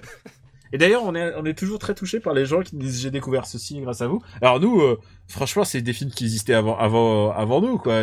On fait juste en parler avec nos tripes et notre Non, mais passion. non, mais c'est la c'est- seule chose qu'on fait, hein. C'est ce que je disais, c'est que moi, ce que je disais sur Twitter, c'est que la plus belle récompense, c'est quand on vient de nous dire ah bah tiens, j'ai découvert ce film parce que vous en avez parlé, et ça, c'est vraiment cool, parce que finalement, ce qui nous intéresse, c'est pas tellement nous, c'est les films. Évidemment. Bon, écoute, il y a encore un film. Oh, putain, j'ai pris plein de listes à faire. Et en fait, je me rends compte qu'on prend énormément de temps. Eh oui, aujourd'hui. ouais. Alors, passons à Big maintenant. Ah, Big. Bah, c'est Tom Hanks, du coup, c'est le rôle principal. C'est quoi déjà l'histoire? C'est l'histoire d'un. C'est un gamin Qui- qui se retrouve dans un corps d'adulte. Voilà, c'est ça, c'est le gamin qui se retrouve. Je sais plus comment, c'est une histoire de magie ou je sais plus. Non, c'est une. C'est il une fait un boîte à vœu, magique, non? Je sais plus ce que c'est. Il y a, je sais plus si c'est pas une boîte magique ou une fête foraine et. C'est ça, c'est une fête foraine et puis il ressort. Ouais. En fait, il a son esprit, et ses envies de gamin, mais il a un corps d'adulte avec tous les soucis, tout ce que ça implique, quoi. Le rapport aux autres qui est complètement différent. Tous les tracas et tout ça. Et évidemment, il a son meilleur buddy qui reste un gamin. Qui reste un gamin. Et ça va créer des problèmes. Il y a, tu sais quoi, j'allais dire que Big n'est pas mémorable, mais il a un petit charme qui c'est le film sympathique en fait. Ouais. Vraiment, tu vois, et il y a un truc qui peut choquer aujourd'hui. Et bon, après, c'est toi qui es papa, hein, moi c'est pas mon. C'est que Tom Hanks en adulte. Finalement, je spoil un moment du film, mais c'est juste pour te montrer l'époque. C'est qu'il finit par coucher. Oui, bah c'est effectivement le côté le plus bizarre. Enfin, en fait, c'est bizarre parce que nous, en tant qu'adultes, c'est la sexualité des enfants, c'est quelque chose qu'on refuse de voir à juste titre. Hein. Et du coup, effectivement, mais c'est pas le seul film d'ailleurs à faire ça, mais c'est justement quand effectivement cet enfant, il faut pas se le voiler la face, ils ont aussi leur pulsion, etc., et qui se retrouvent dans la position de le faire, ça fait un truc qui est vraiment très étrange effectivement à regarder, quoi. Et d'ailleurs, ça a ouvert la voie à énormément de comédies où les gamins se retrouvent en adultes et vice versa. Et oui, des age changing comédies, quoi. Ouais, c'est ça, c'est un peu la matrice de. Et d'ailleurs, est-ce que tu as vu celui où la gamine, comment elle est jouée par la meuf qui jouait par Jennifer Gardner? Et c'est Jennifer Gardner, elle est gamine et elle devient adulte. Sauf que elle couche pas. Les mœurs sont changées, quoi. C'est l'Amérique prude, c'est le modèle de perfection. Prude, et en même temps, il y a un truc très malsain de voir un gamin dans un corps d'adulte qui finit par baiser, quoi. Oui, non, mais c'est bien sûr que c'est malsain, bien sûr. Heureusement qu'on considère ça malsain. Mais à l'époque, ça passait crème. Voilà. C'est comme tout le rapport incestueux dans Back to the Future aussi. Hein. T'as un truc. Le rapport sur l'attirance à la mer, etc. Ah, évidemment. On osait des trucs à l'époque. Oui, et puis surtout, c'était dans Back to the Future, c'était bien fait parce que c'était paracoleur. C'est une vraie préoccupation, c'est-à-dire que c'est un sujet qu'on n'aborde pas parce que c'est toujours délicat et qu'on refuse de le voir, mais c'est des sujets qui existent vraiment. Alors où est-ce qu'on va mettre Big? Pour moi, c'est un film sympathique, mais tu vois, c'est un film de milieu de classement, tu vois. Je mets un peu même moins que milieu de classement. Oui, quand je dis milieu de classement, c'est en dessous de genre Beetlejuice, c'est clairement meilleur que ça. Oui, voilà, exactement. Highlander est meilleur que ça. Est-ce qu'on peut le mettre juste sous Top Gun? Oh non, je le vois plus. Ah non, mais il y a Willow. Bah non, attends, on peut pas mettre non, Willow. Mais même Howard the Duck, je préfère, tu vois. Où est-ce qu'il est, Howard the Duck? Écoute, ouais, Howard the Duck, moi ça me semble pas mal. Tu vois, non, je vois Splash, je pense que c'est du niveau de Splash. Ouais, c'est un peu du niveau Splash. Ça. Allez. Ouais, écoute, ça me paraît bien. Deal, Big. Et Big qui va donc séparer la petite sorcière et Splash. La petite sirène, tu veux dire. La petite sirène, pardon. Qu'est-ce que je raconte, la petite sorcière? Parce que toi, sirène, sorcière, c'est la même chose.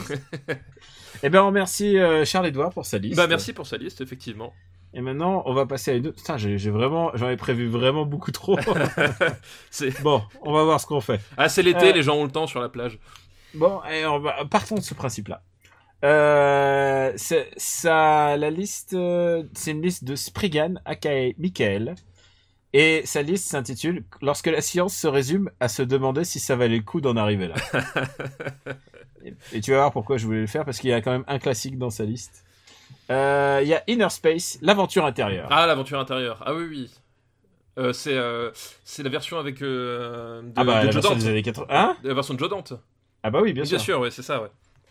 Oui, l'aventure intérieure, donc un groupe de scientifiques, c'est quoi? Je sais plus, c'est pour soigner une tumeur, ou je sais plus, c'est quoi le pitch exactement? Non, ils vont dans un, c'est un lapin? Non, ils vont dans un être humain. Ils vont dans un être humain. Il me semble qu'il y a un objectif. Il y a une puce ou je sais plus.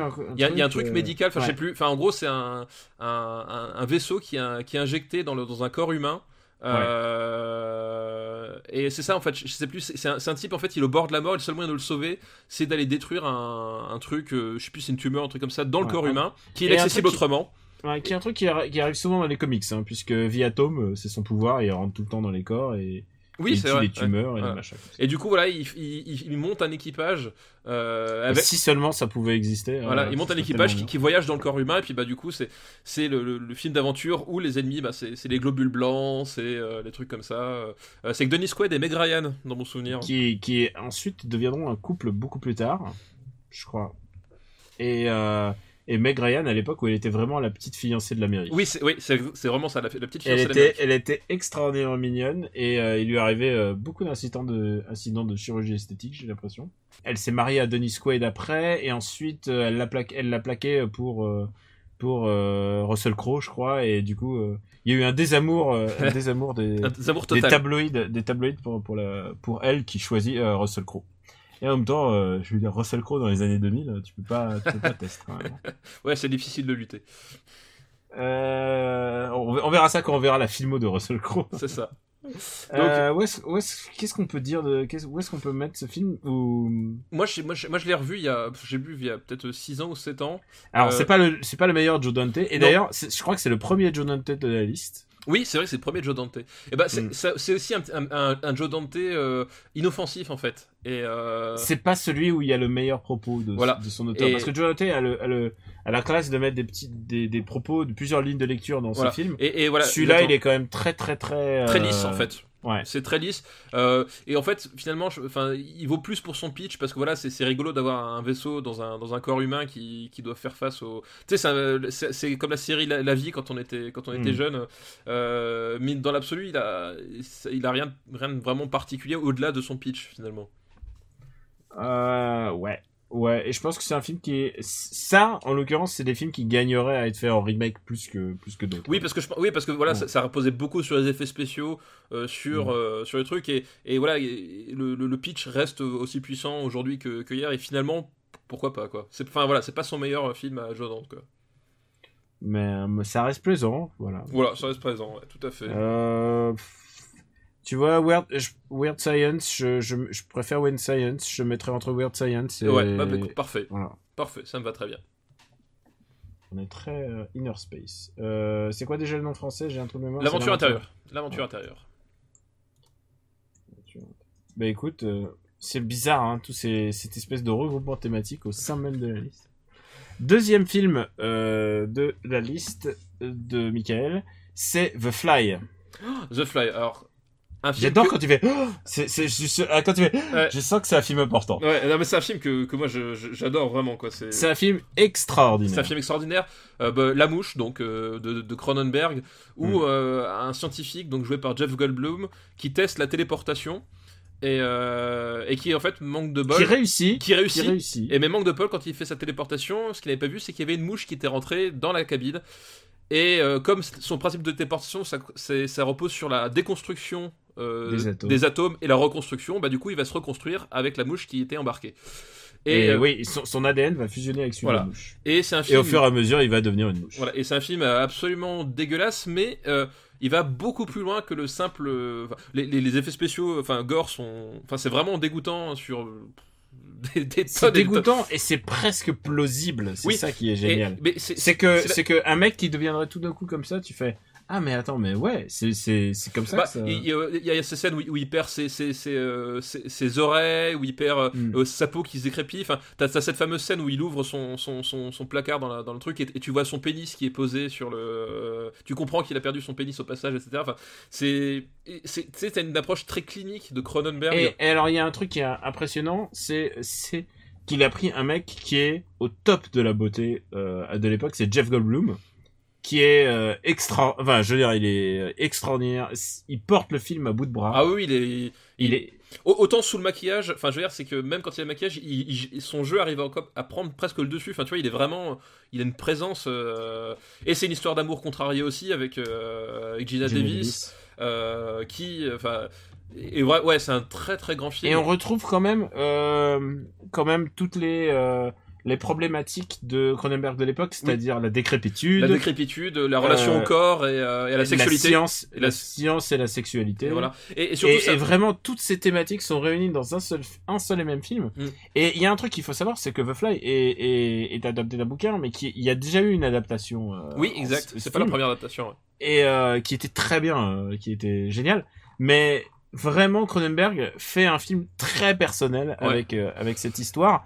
Et moi, je le mets un peu au rang de comment il s'appelle on l'a vu, il y a de John Carpenter. Oui, de The Thing. Ouais. De The Thing. C'est deux des plus grands réalisateurs de l'époque, qui sont au top de leurs moyens et qui font pas forcément le film le plus personnel, mais qui font un film sur la science et qui est aussi un remake. Tu vois, oui, et tout à fait. Il y a vraiment beaucoup de ponts à faire entre ces deux grands réalisateurs. Et d'ailleurs, je sais pas si Cronenberg fera mieux, je pense, dans le futur. Alors, mais je me rappelle plus la chronologie parce que. Mais il fera des choses plus personnelles ou plus différentes, quoi. Vidéodrome c'est avant, donc oui, c'est peut-être effectivement son dernier chef-d'œuvre entre guillemets. Enfin, c'est le de la grande époque. Ouais, de la grande époque. Ouais, et après, il y en a d'autres. Il en a fait d'autres. Oui, après il y a peut-être Faux Semblant, ouais, mais Faux Semblant, il est quand même moins marquant que la non, The Fly est un film extraordinaire. Ouais, tout à fait. Et surtout, et tu vois, moi je regarde dans notre liste The Thing qui est quand même très bien classé. Je préférerais même The Fly à The Thing parce que il est porté par les acteurs. Et les acteurs font le Gina Davis et Jeff Goldblum sont extraordinaires dans ce film. Ouais, c'est vrai qu'ils sont très très bons. Ouais. Tout la tension amoureuse, la tension sexuelle, ce film il y a vraiment des pics et tout d'un coup tu redescends d'un coup et c'est un film génial, c'est un film qui est vite emballé. Parce que tu vois où ça va, tu sais que ça va, c'est inéluctable. J'adore ce film, j'adore The Fly. Ouais, tout à fait. Mais et c'est un de mes Cronenberg préférés. Oui, moi aussi, c'est un de mes Cronenberg préférés. Et c'est avant que ces mecs-là se fassent avaler par la grande machine hollywoodienne. Ah oui, tout à fait. Bah, c'est encore le moment où il est vraiment en pleine possession de son cinéma, quoi, littéralement. Bon, alors où est-ce qu'on va le mettre, en sachant que moi j'ai dit que je préfère The Fly à The Thing. Moi, je préfère The Thing quand même. Et j'ai aussi un truc, c'est que pour moi, c'est pas, enfin. Il y a d'autres Cronenberg, enfin en tout cas un autre Cronenberg qui pourrait lui contester la place du meilleur Cronenberg. Tu penses auquel ? Vidéodrome. Ah non, mais après moi j'adore les tardifs aussi, moi. Mais du coup, Eastern Promises, je trouve ça extraordinaire. Oui, il est très très bon. Ouais. Et History of Violence, je trouve ça génial. Mais du coup, mais effectivement, il va quelque part là, quoi. Il va quelque part là, c'est sûr. Il va tout en haut. Il va très très haut, très haut. Pour moi, il va. Ok, je te. Oui, dis-moi. Entre juste au-dessous de Merry Christmas, Mr. Lawrence. Ouais, parfait. Écoute, c'est ça veut dire c'est le 11e meilleur film de tous les temps. Ouais, c'est pas nul. Non. Et c'est un film qui est, enfin, comme on l'a dit, vraiment très intime en fait. Enfin, il y a un truc pour les personnages et pour le réalisateur. Enfin, il y a vraiment. Alors tu dis oui, Cronenberg du coup il doit être vachement frappé dans sa tête, mais bon, c'est ce qui fait les bons réalisateurs aussi. Oui, il a des fixettes et toutes ces fixettes sont là au même titre. Ouais, tout à fait. Alors, et alors, dernier film de cette liste, c'est Les Aventuriers de la 4e dimension. Les Aventuriers de la 4e dimension. Putain, alors attends, c'est très loin. Eh ben écoute, j'espérais que tu sois calé parce que je crois que je ne l'ai pas vu. Alors, spoil, je vais regarder sur IMDb pour être sûr, mais ça me dit rien en tout cas. Donc là, celui-là. Moi, je suis pas sûr. Moi, j'espérais que tu l'aies vu, hein, mais parce que moi, ça Wargames. Ah oui, non Wargames, oui, ça d'accord, mais les Aventuriers, le titre me dit rien en tout cas. Donc je sais pas, je saurais pas te dire. Donc a priori, je l'ai pas vu. A priori, ça ne me dit rien du tout. Mais écoute, on le retoque et on va le. Moi, écoute, peut-être que je l'ai vu, mais tu sais, genre. Non, c'est sûr, je l'ai pas vu. My Science Project en VO. Non, écoute, c'est sûr, je l'ai pas vu. Voilà. Mais écoute, on se le retoque et peut-être qu'on y reviendra plus tard. Voilà, en tout cas, je note, voilà. Pour Tu fais la liste des trucs qu'on a à voir. Voilà, exactement, c'est ça. C'est toi qui fais les devoirs de vacances. Je tiens à jour la liste. D'accord. Eh bien, on remercie Spriggan, alias Michael, pour sa liste. Très bonne liste. Et maintenant, on fait quand même un petit peu encore. On prend une liste de Faustine Aubry. Bonjour Faustine. Bonjour Faustine, merci pour ta liste. Et alors, c'est une liste éclectique et en fait, j'ai juste choisi parce que il y avait des films dont j'avais envie de parler avant de boucler les années 80. Et ça tombait bien. Bon alors, c'est un bon choix. On enlève Dune parce que Dune, on en a parlé, ouais, tout à fait. Et on passe tout de suite à un de ces films de sa liste, c'est The Abyss. Ah, The Abyss. Oh, c'est notre ami James Cameron qui fait peut-être son plus grand film à mon avis. Tu sais quoi? Alors, si Terminator n'existait pas, ça serait le meilleur James Cameron. Non, vraiment, pour moi, ça joue vraiment un poil de cul près. Ça joue un poil de cul. Et en fait, il faut expliquer, James Cameron, il est au top du swag du film d'action à l'époque. Et là, il décide de faire un film qui se passe sous l'eau, qui est un huis clos aquatique.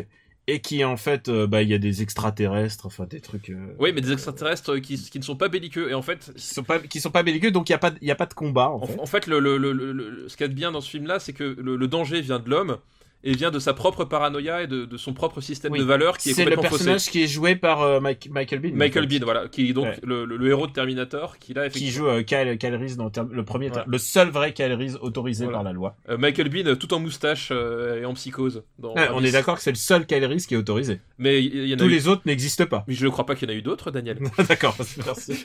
J'adore quand on est sur la même longueur. Et Abyss. The Abyss est un de mes films préféré tout court, quoi. J'adore ce film. Et ce qui est génial ce qui est triste pour ce film, c'est que ce film a été un flop. Et parce que, en fait, le propos de ce film, c'est un film sur le mariage, en fait. Si tu regardes, c'est le personnage entre Ed Harris et Mary-Elizabeth Mastrantonio. Voilà. C'est le couple qui est en train de se déchirer et en train de se recomposer. C'est le couple qui prend l'eau, littéralement. Et la scène de la noyade est une des scènes les plus incroyables. Et d'ailleurs, justement, je sais pas si tu te rappelles, il y a aussi cette scène. Ed Harris. J'adore la scène où il est sauvé uniquement par son alliance. Tu sais, justement, toute la symbolique. Cette alliance qui jette au début, qui récupère, et en fait, à un moment donné, il doit intercepter une porte coupe-flux pour éviter que l'eau arrive. Et c'est l'alliance qui permet à la porte de ne pas se fermer, qui finalement lui sauve la vie, quoi. C'est James Cameron qui a écrit le film lui-même, et donc tu peux y voir tout son goût pour les grands sentiments et les choses comme ça. Et sa vie est une métaphore de sa vie elle-même, quoi. Ouais, tout à fait. Et j'adore ce film. C'est un film, c'est un des plus beaux films sur le mariage de tout Hollywood. Sur le couple d'une manière générale. Sur le couple de tout Hollywood et ça a été fait alors que personne ne voulait voir James Cameron faire un film sur ça, quoi. Oui, c'est ça, c'est exactement ça. Il l'a fait en dépit du bon sens et c'est un de ses meilleurs films. Oui, vraiment. Si Terminator n'existait pas, ça serait son meilleur film. Tout à fait, je suis entièrement d'accord. Et alors, je vois Aliens, donc il est forcément au-dessus d'Aliens. Oui, il est forcément au-dessus d'Aliens. Oui, mais il est... Où est-ce qu'on le met? Je le vois très très haut, moi. Ouais, il peut être très très haut, ouais. Après, je le vois sous Raiders. Ouais, c'est ce que je veux dire. Après, dans le top 5, ça commence à devenir compliqué. Oh là là, on a une entrée très haut. Ouais, et surtout que, comme dit, il n'y a pas encore Terminator, quoi. Voilà, mais voilà, c'est The Abyss. The Abyss arrive 6e meilleur film tout à fait. des années 80. Et c'est irrévocable. C'est gravé dans le marbre. Ouais. Et par ta faute, un peu pas Strike Back. Tu sais qu'il y a un truc qui m'a choqué maintenant que je pas choqué, mais je repense aux listes. Personne n'a envoyé le Retour du Jedi, je crois. Ah, peut-être que personne n'a envie qu'on en parle. Je sais pas, alors que je serais ravi de parler de Jedi. Mais là, c'est trop tard. C'est trop tard. On en reparlera dans une 10e émission. C'est ça. Enfin, si vous voulez qu'on reste, hein.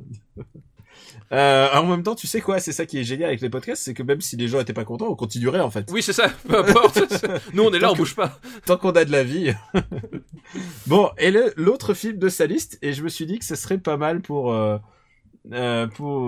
boucler un peu ces années 80, il nous fallait quand même un petit film français, parce qu'on est quand même pas très cosmopolite. On a beaucoup de films américains quand même. Ouais, on est pas très patriote. Hein. Ouais. Et alors, c'est pour ça que Faucine nous propose Le Père Noël est une ordure. Ah, Le Père Noël est une ordure, donc la troupe du Splendide. Est-ce qu'on a besoin de présenter Le Père Noël est une ordure? Je ne pense pas. Voilà, la troupe du Splendide, c'est peut-être même leur... Non, c'est pas leur premier, parce que c'était... Non, c'était les Bronzés. Ouais, et puis ensuite, il y avait des micro-groupes, oui, genre... les hommes préfèrent les grosses, tu vois, les trucs comme ça. Mais à mon sens, c'est assurément leur meilleur, quoi. Vraiment, Le Père Noël est une ordure, c'est... Je réfléchis, je vois pas de film du Splendide qui soit meilleur que celui-là, quoi. Bah, c'est compliqué. Tu veux que je te dise ce qui est difficile avec ce film, c'est que ce film est il est un doudou transitionnel pour plein de gens. On l'a vu, tous les Noëls, il te leur passe. Ouais, mais... c'est un des films les plus diffusés à la télé. Ouais, mais pour moi... il fait partie de nos vies, et en même temps, je connais des gens qui sont allergiques au plus haut point à ce film. Ah oui, non, mais c'est normal. Faut dire que c'est assez... moi, ce que j'aime bien, c'est que c'est quand même très grinçant, très cynique. Enfin, la scène où... parce que les personnages sont dans un espèce de SOS amitié, et t'as ce type qui appelle parce qu'il menace de se suicider, puis ils entendent pas, et puis ils font appuyer sur le bouton, et le mec il se flingue plein cadre. Faire ça dans une comédie, excuse-moi, moi ça me fait mourir de rire. Voilà. Et ouais, c'est vraiment parce que c'est ça les cruels. C'est vraiment un film très méchant, et contrairement, tu vois, justement, tu parles de doudou traditionnel, mais contrairement à un Bronzé fond du ski que j'aime beaucoup, mais qui a beaucoup plus l'aspect doudou traditionnel, parce que quand tu le regardes, en fait, c'est Patrice Lecomte en mode pantouflard, etc.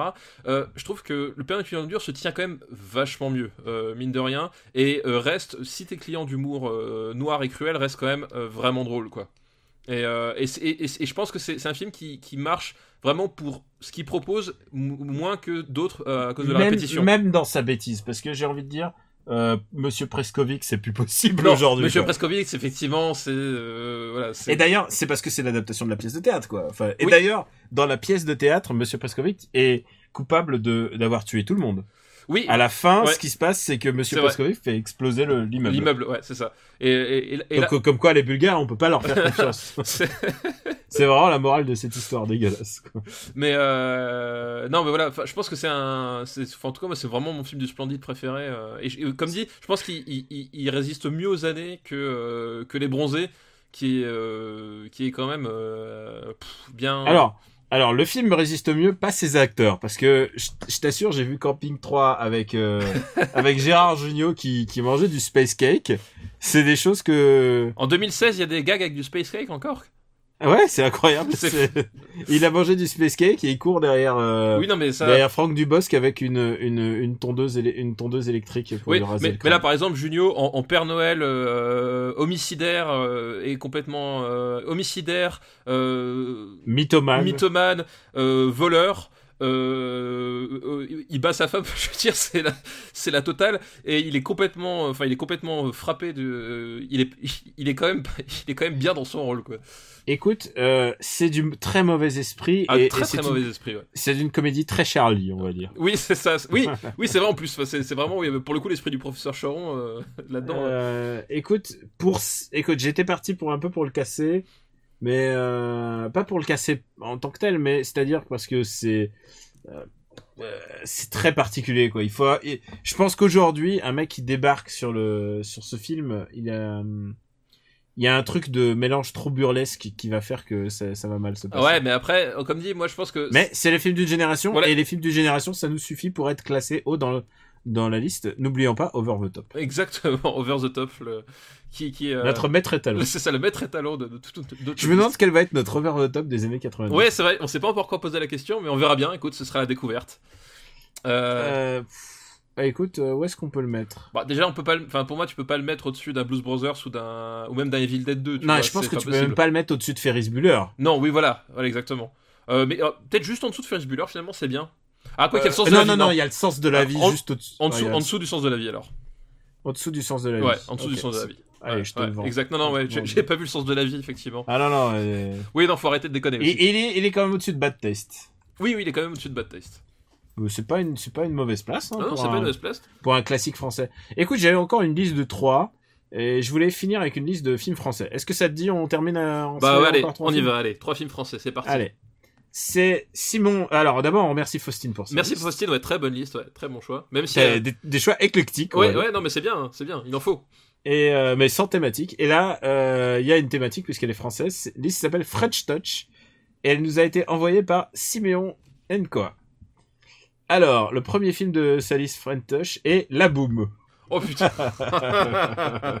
et rigole pas parce que La Boom, c'est bientôt pour toi.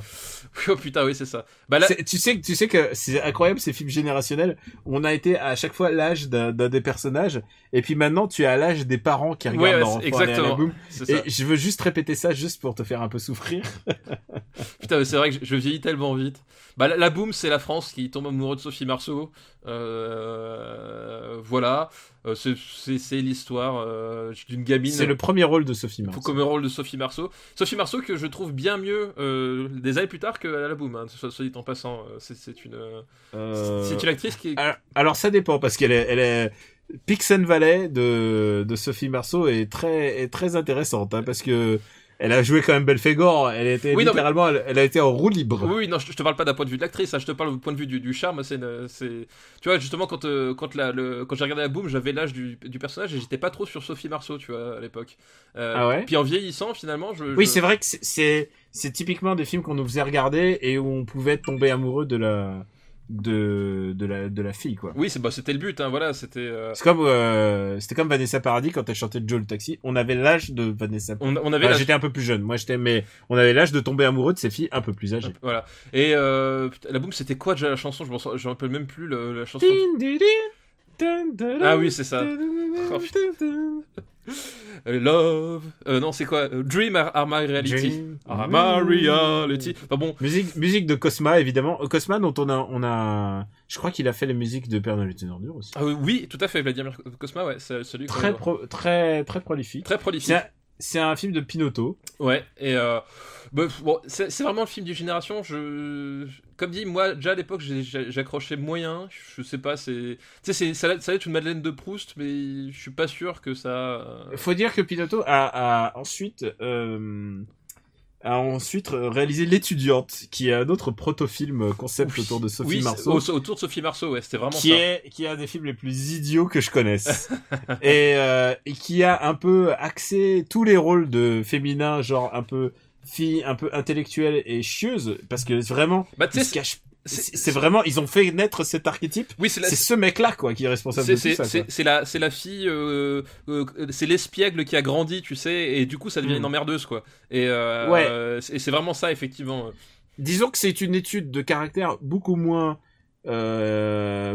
fine que Miyazaki. On peut le dire ça comme ça, ouais. Tu sais que La Boom a été co-écrit par Daniel Thompson aussi. Oui, c'est vrai, Daniel Thompson, ouais. C'est vrai. Daniel Thompson, à qui l'on doit, qui a co-scénarisé Rabbi Jacob, quand même. Ouais, c'est vrai. Écoute, moi, c'est pas mon film. Non, moi non plus. Mais je le vois, tu vois, je rebattrais plutôt Les Rois du Gag, tu vois. Oui, moi aussi, ouais. Puis en plus, Les Rois du Gag, il y a des trucs méchants. Là, La Boom, tout est gentil, ça a aucun intérêt. Oui, et puis surtout, il y a un truc, c'est que c'est... Alors c'est vrai que c'est daté, mais et que normalement, ça devrait pas l'être.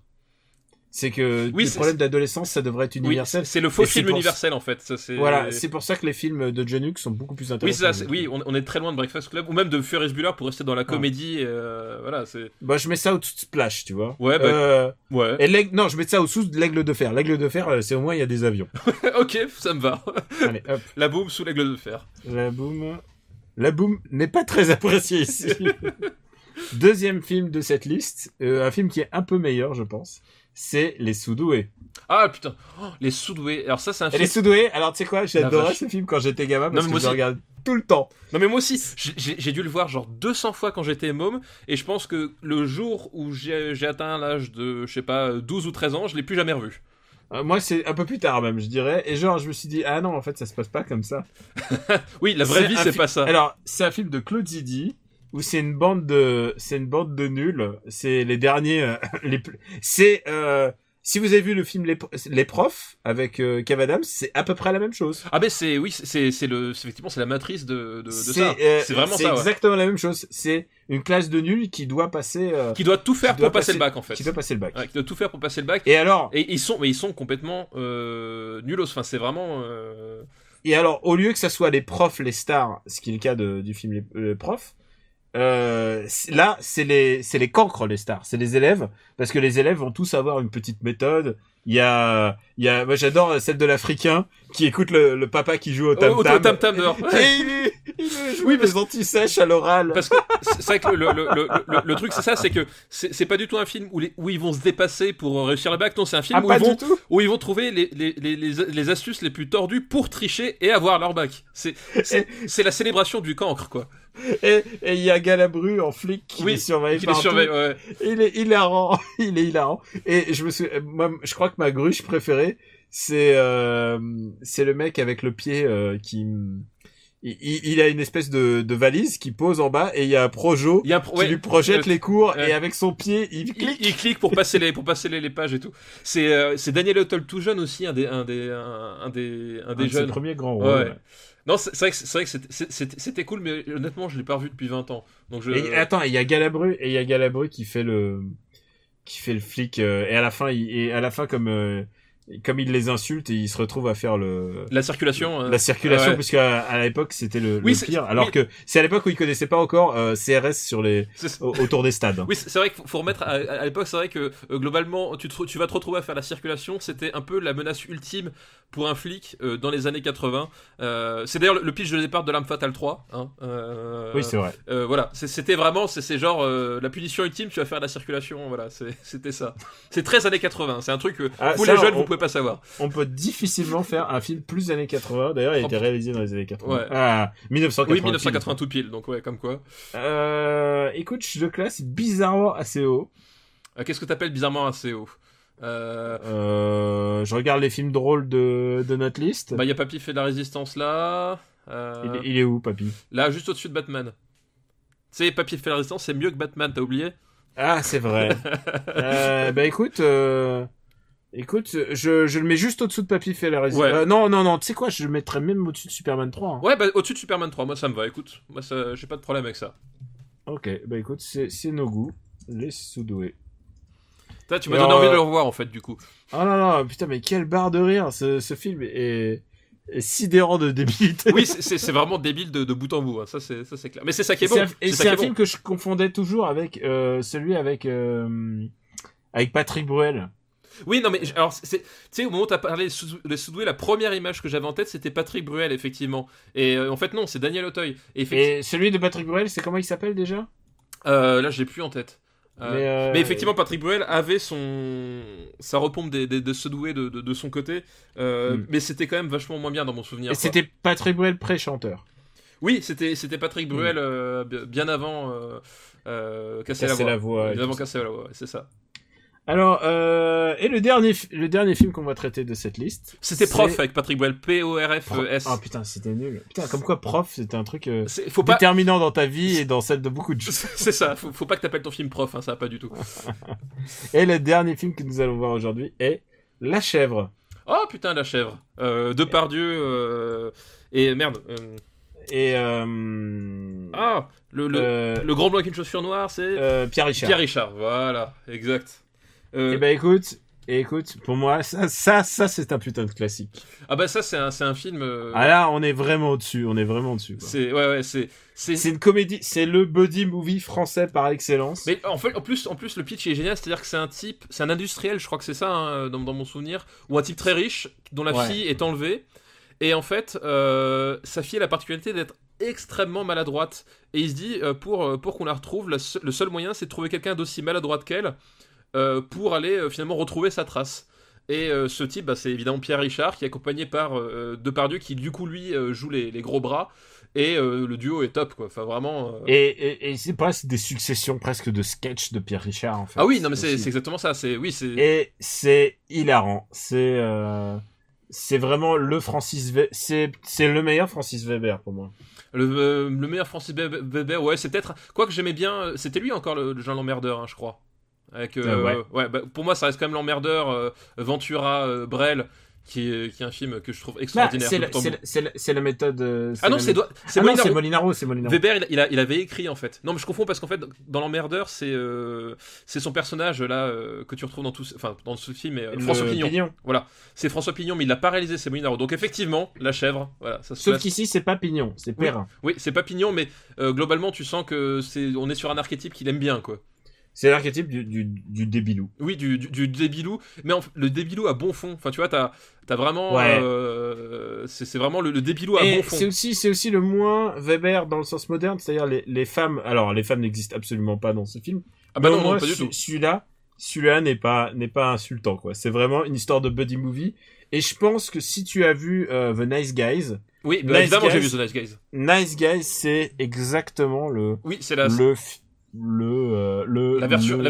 moderne. La version moderne de la chèvre, effectivement. Effectivement. Et moi, je suis en train de penser que j'avais pas le droit de regarder les Weber, quoi, quand j'étais petit. On me disait, ah non, c'est de la merde. Ah, non, si, moi, je regardais. Ah, le jouet était interdit à la maison. La censure, quoi. La barrière de la censure. Ouais. Non, mais chacun a eu son enfance difficile. On a tous nos problèmes.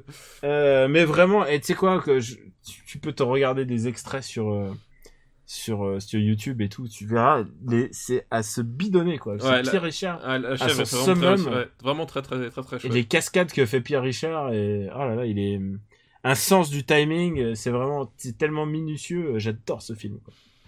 Alors, maintenant, où est-ce qu'on le met? Où est-ce qu'on le met? Parce qu'on a quand même du lourd, quoi. On a quand même du lourd. Je mettrais Un fauteuil pour deux est quand même plus puissant pour moi. Ouais. Alors, est-ce que tu penses à ce que je pense, là, en voyant Un fauteuil pour deux? Tu veux le mettre sous Un fauteuil pour deux? Ouais, je voudrais le mettre. Et tu veux redescendre encore Empire Strikes Back? Eh ben écoute, la rédaction a envie de s'engager. Non, stop, quelque part. Ah, il y a Beverly Hills Cop, ouais. Effectivement. Beverly Hills Cop. Ben, je vois Beverly Hills Cop. J'ai une question et Karate Kid. C'est ce que je voulais dire par rapport à Karate Kid. Parce que toi, je sais que t'as un affect vraiment particulier avec Karate Kid. Tu vois. Ouais. Comment est-ce que tu le fais là? Ah, moi je préfère Karate Kid. Eh ben écoute, on le met juste en dessous Karate Kid alors. Tu te rends compte qu'on fait baisser la couleur pour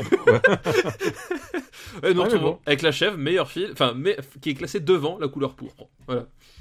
Regarde notre liste, c'est lequel le premier film français de la liste? Je pense que ça doit être quand même le Jean-Jacques Hano. L'ours? Non, l'autre. Le nom de la rose. Le nom de la rose. Ouais. Le nom de la rose. Bon, c'est un film français tourné avec des Américains et des Écossais, donc bon. Ouais, donc bon. c'est français un peu, quoi. Ah, c'est vrai qu'on a très peu de gros films français, quoi. Écoute, on va essayer de compléter ça quand on reviendra. Voilà, par la suite. Ah écoute, et aussi il y a un autre truc, c'est qu'on n'a pas encore d'Almodovar, mais j'espère qu'on va se rattraper dans les années 90 aussi. Ah bah, Almodovar, il y a des années 90, il y a pas mal de cartouches, ouais. Ah ouais, ça c'est... Ah bah, c'est clair, c'est son... Beaucoup diront que c'est le gros de sa production. Ah oui, pour moi, c'est sa période. Bref. Bon bah écoute, je crois qu'on a écoulé notre stock, ouais. Et on a encore un épisode d'une durée record, mais en même temps c'était la fin des années 80, fallait bien fêter ça. Oh, et moi je pense à tous ces films qui n'ont pas été cités, ça va être génial quand on va reprendre la liste. Mais oui, en plus il y en a énormément, enfin genre... Ouais. Je suis en train de me dire, pendant qu'on enregistrait, je crois qu'on en a reçu 3 encore. Ça n'arrête pas. Oh là, à l'instant où je te parle, on a reçu une liste avec la mouche dedans, avec le fly. Ah bah voilà, tu vois, comme quoi, voilà, il sera content. C'est qui du coup? Dis son nom à l'éditeur. C'est Vincenzo Aiello. Eh ben écoute, Vincenzo, tu vois, The Fly, on en a parlé. Voilà. On a parlé, et on pense à toi, parce que tu as vraiment eu le timing parfait. Voilà, merci pour ta liste. C'est vrai que les films Jap, il y en a assez peu. Je regarde un peu, je fais le bilan un peu, calmement. Et c'est vrai. Bon, bah écoute, écoute, je suis content de mettre cette liste au frigo. Exactement, voilà. Et on en reparlera après les années 90. Voilà. C'en est fini pour le moment de la liste des années 80. Avec toujours, on va rappeler peut-être le top avec Robocop en premier. Avec Die Hard qui est le con, hein, parce qu'on le rappelle, le second, c'est le con. C'est un con. Voilà. Akira. Blade Runner. Tu dis pas ça en référence au football, bien sûr. Ah, absolument pas. Le football, Tu sais que le résultat de la finale, j'ai quand même appris 24 heures plus tard. Tellement j'en avais rien à faire. Ah, moi j'étais chez quelqu'un, on mangeait de la pizza, c'était bien. Ah bah voilà, quand il y a la pizza, forcément tout va. Ouais. Ah, tout était bien. 4e, Blade Runner. 5e, Raiders of the Lost Ark. 6e, donc nouvelle entrée de The Abyss. Voilà, ensuite 7e, The Thing. The Thing. Full Metal Jacket. Ouais, Back 8e. to the Future. Et Mon voisin Totoro. Voilà, 10e. Voilà. Putain, notre top 10, il a de la gueule. Hein. Et faut dire quand même que juste au-dessous, il y a Merry Christmas Mr. Lawrence et The Fly. Voilà, exactement. Et le premier chinois est quand même pas très loin, 15e avec Police Story. Police Story, ouais. Et Ouais. si vous n'avez toujours pas vu Police Story à l'heure actuelle, vraiment, hein, regardez-le. Et le plus mauvais film des années 80 est Le Passage. Le Passage est honneur à la France, Cocorico, voilà. Ah voilà. Elle a peut-être pas le meilleur film, mais comme à l'Eurovision, elle est dernière. Voilà, elle est dernière. Ah, j'espère qu'il y en aura. J'espère que dans les années 90, il y aura des bons films de daube. Ouais, c'est toujours drôle de parler de deux. Ah putain, ça c'est clair. Et bah écoute, on va peut-être faire nos recommandations. Voilà, on va terminer avec les recos, tranquillement. Hein. On va y aller cool. Qu'est-ce que tu as à nous recommander, papa? C'est notre tradition, un truc que tu as, ton coup de cœur. Eh ben écoute, ma reco de cette fois-ci, c'est un jeu vidéo, et un jeu vidéo français qui s'appelle Fury, F-U-R-I, pas Y. Voilà, et qui est une petite claque, vraiment. C'est un jeu, ça reprend un peu le principe de Shadow of the Colossus dans le sens où c'est un jeu où tu n'affrontes que des boss. Et c'est séparé par des phases narratives et très contemplatives. C'est un style graphique vraiment particulier, que j'aime beaucoup. Moi c'était ma reco. On avait parlé d'After Eight, tout à fait. Et c'est vrai que le style graphique est très à la japonaise, très No More Heroes, très Sudagoichi. Voilà, c'est très Sudagoichi, c'est très épuré avec des gros aplats de couleurs. Ça a beaucoup de personnalité. Ça a beaucoup de personnalité, et en même temps, ce qui est bien, c'est que ça sert vraiment le jeu en tant que mécanique de jeu, parce que ça t'aide à la lisibilité de l'action, et finalement, c'est ce qui est le plus important dans ce jeu-là, parce que comme t'affrontes des boss, en fait, les capacités du héros sont toujours les mêmes tout au long du jeu. T'as une parade, un dash, une attaque et une attaque avec un pistolet, en gros. Mais comme chaque boss a ses patterns d'attaque particuliers, a ses façons de faire particulières, en fait tu dois t'adapter, chercher à chaque fois comment trouver quelle clé il faut utiliser à quel moment pour défaire le boss. Et du coup ça donne des affrontements qui sont vraiment super intenses. Alors c'est exigeant, hein, c'est vraiment un jeu qui est exigeant, qui pardonne pas, mais qui est vraiment satisfaisant. Enfin les combats sont vraiment épiques, ça dure longtemps. Il y a un côté vraiment la baston ça a vraiment de la gueule, et vraiment c'est à faire, quoi. Et les musiques sont mortelles. Et les musiques sont mortelles avec le Carpenter Brut, avec Night. Voilà. C'est vraiment c'est du son si vous aimez le son un peu années 80 justement. Années 80 électro, voilà, on retrouve les usual suspects, hein, de la scène électro jeux vidéo depuis maintenant Hotline Miami quasiment. Ouais. Mais ça fonctionne toujours aussi bien, ça s'adapte toujours aussi bien. Non, vraiment c'est chouette. Et d'ailleurs justement la BO est à acheter. Vous pouvez acheter la BO, c'est-à-dire qu'il y a parfois des jeux, la BO est pas disponible. Là, la BO vous pouvez l'acheter en plus du jeu, parce qu'elle vaut vraiment le coup aussi. Ouais, c'est vraiment mon jeu coup de cœur de la saison. Ouais, je pense aussi. Ouais. Début d'été, Tony Truant avec ce jeu. Et écoute, moi, je me demandais qu'est-ce que je peux recommander, justement, parce que mine de rien, c'est l'été. Bah écoute, je vais recommander un film de Hosoda qui s'appelle Summer Wars. Et ça fait un bout de temps que j'ai vu ce film, et j'ai été pris d'envie de le revoir. Est-ce que tu connais Hosoda un petit peu, sa filmo? Non, je connais pas très très bien. Par contre, Summer Wars, je le connais. Ah, tu l'as vu alors? Oui, tout à fait. Bah écoute, je trouve que c'est un film parfait pour l'été, justement, parce que il y a un truc de parfum d'été japonais qui arrive à capter, en fait, tu sais, les Natsuya Asumi, comme on dit au Japon, tu sais, ce côté je vais voir mon papy et ma mamie à la campagne. Tout à fait, ouais. Et qui est vraiment une ambiance qui est très typiquement japonaise, qu'on retrouve un peu parfois chez Kitano dans l'été de Kikujiro, justement. Ouais, exact, tout à fait. Et je trouve que ce film est vraiment bien ça, mais en même temps c'est un film vraiment total, parce que il fait aussi un peu de SF, il y a des histoires de hackers, c'est aussi un film d'action. C'est un film vraiment complet et assez émouvant sur une famille dysfonctionnelle. J'adore ce film. Je pense que c'est le meilleur film d'Osoda qui depuis a fait des trucs avec les enfants loups et des trucs que je suis moins fan parce que. Osoda, enfin beaucoup le connaissent pour la traversée du temps, qui je pense est peut-être son plus connu. Si je dis pas de bêtises, mais c'est vrai que Summer Wars il a vraiment un charme particulier. Il a vraiment un charme particulier. J'ai pas vu son dernier, mais Summer Wars c'est la bonne cam. C'est des trucs vraiment l'enfant et la bête. Je crois que c'est un tout petit peu trop furry pour moi. Donc je passe, je verrai à la tête reposée. Mais Summer Wars vraiment balance. C'est vraiment un film qui balance. Et c'est l'histoire d'une famille qui s'unit et tout. C'est assez beau à voir en fait. Et en plus la réalisation est vraiment géniale. Et les personnages sont de Yoshiki Sadamoto que vous connaissez peut-être parce c'est le mec qui a dessiné Evangelion, juste ça. Voilà, un petit animé méconnu. Voilà, et c'est quand même un long métrage, donc c'est vraiment, il y a du budget, c'est vraiment très très très très beau. Eh bien écoute, voilà. Excellente recommandation, voilà. Summer Wars. C'est pour l'été, je pense que ce Summer Wars, c'est pour l'été. Oui. Comme sur le port-salut, c'est écrit dessus. Voilà, c'est exactement. Tu vas me les faire aussi quand je vais passer chez toi. Eh bien écoutez, on vous remercie de nous avoir suivis ce 6e épisode de Super Ciné Battle. 6e épisode, voilà, intense quand même, malgré tout. Vraiment très intense. 6e épisode et 7e si on compte le 0, donc on va dire 7. On vous remercie de votre fidélité, ça nous touche beaucoup, les messages que vous nous envoyez pour nous dire que vous avez regardé vos films ou alors que vous êtes en train de planter des tomates en Nouvelle-Zélande. Je trouve ça toujours assez cool en fait, que vous puissiez prendre d'autres, parce qu'en plus c'est 2 fois plus long en général qu'After Eight, qu'on prenne un peu le temps de discuter des films et c'est un autre format et on est content que ça vous plaise et voilà, hein, merci de nous suivre jusque là. On vous le rappelle encore une fois, à partir de l'émission prochaine nous allons passer aux années 90, donc vous pouvez nous envoyer vos listes des 1990 à 1999, vos listes de 3 films sur notre mail supercinébattle@gmail.com.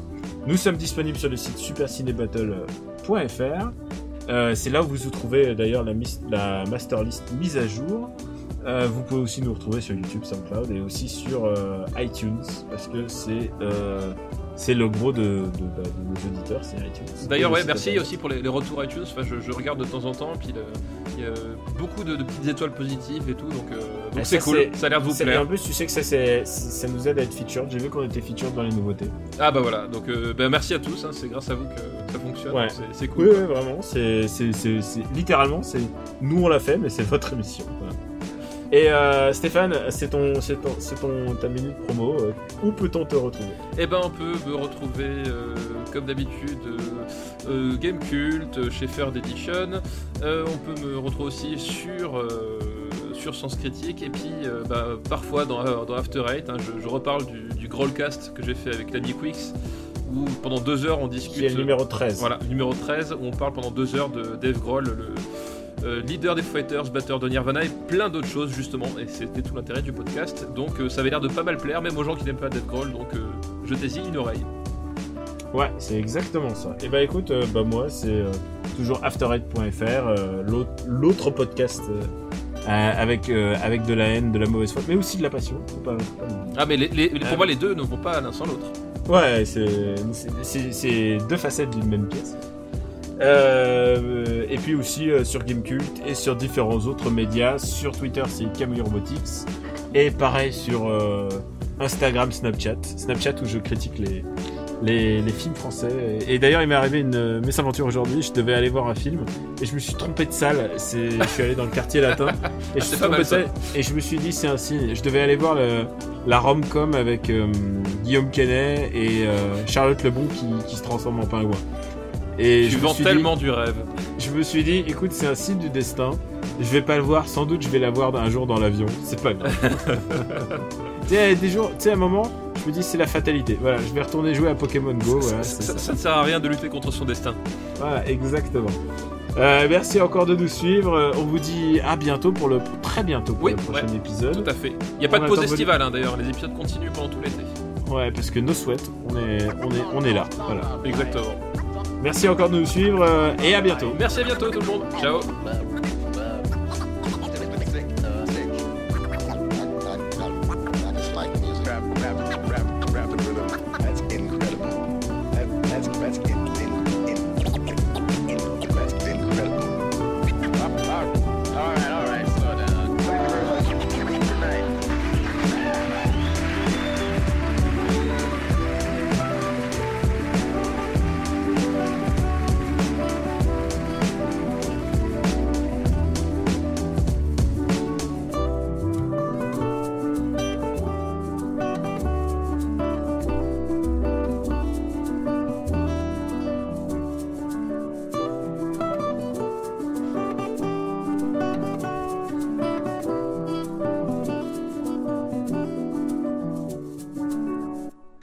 tu mets tes enfants devant Last Action Hero pour aller... Eh oui. Putain, c'est... Exactement. J'ai envie de dire, c'est audacieux. Mais c'est pas la première fois qu'ils le voient, tes enfants. Non, c'est pas la première fois, non, mais ils aiment bien voir 36 fois le même film, et puis du coup, là, en fait, l'astuce, c'est que le rituel, c'est que les nouveaux films, on les découvre tous ensemble, et puis après, ceux qui veulent revoir, ils les revoient tranquillement. Ah, c'est pas mal. Et ils veulent revoir Last Action Hero. Ouais, ils sont déjà à la 3e vision, là, en une semaine. Putain, c'est ouf.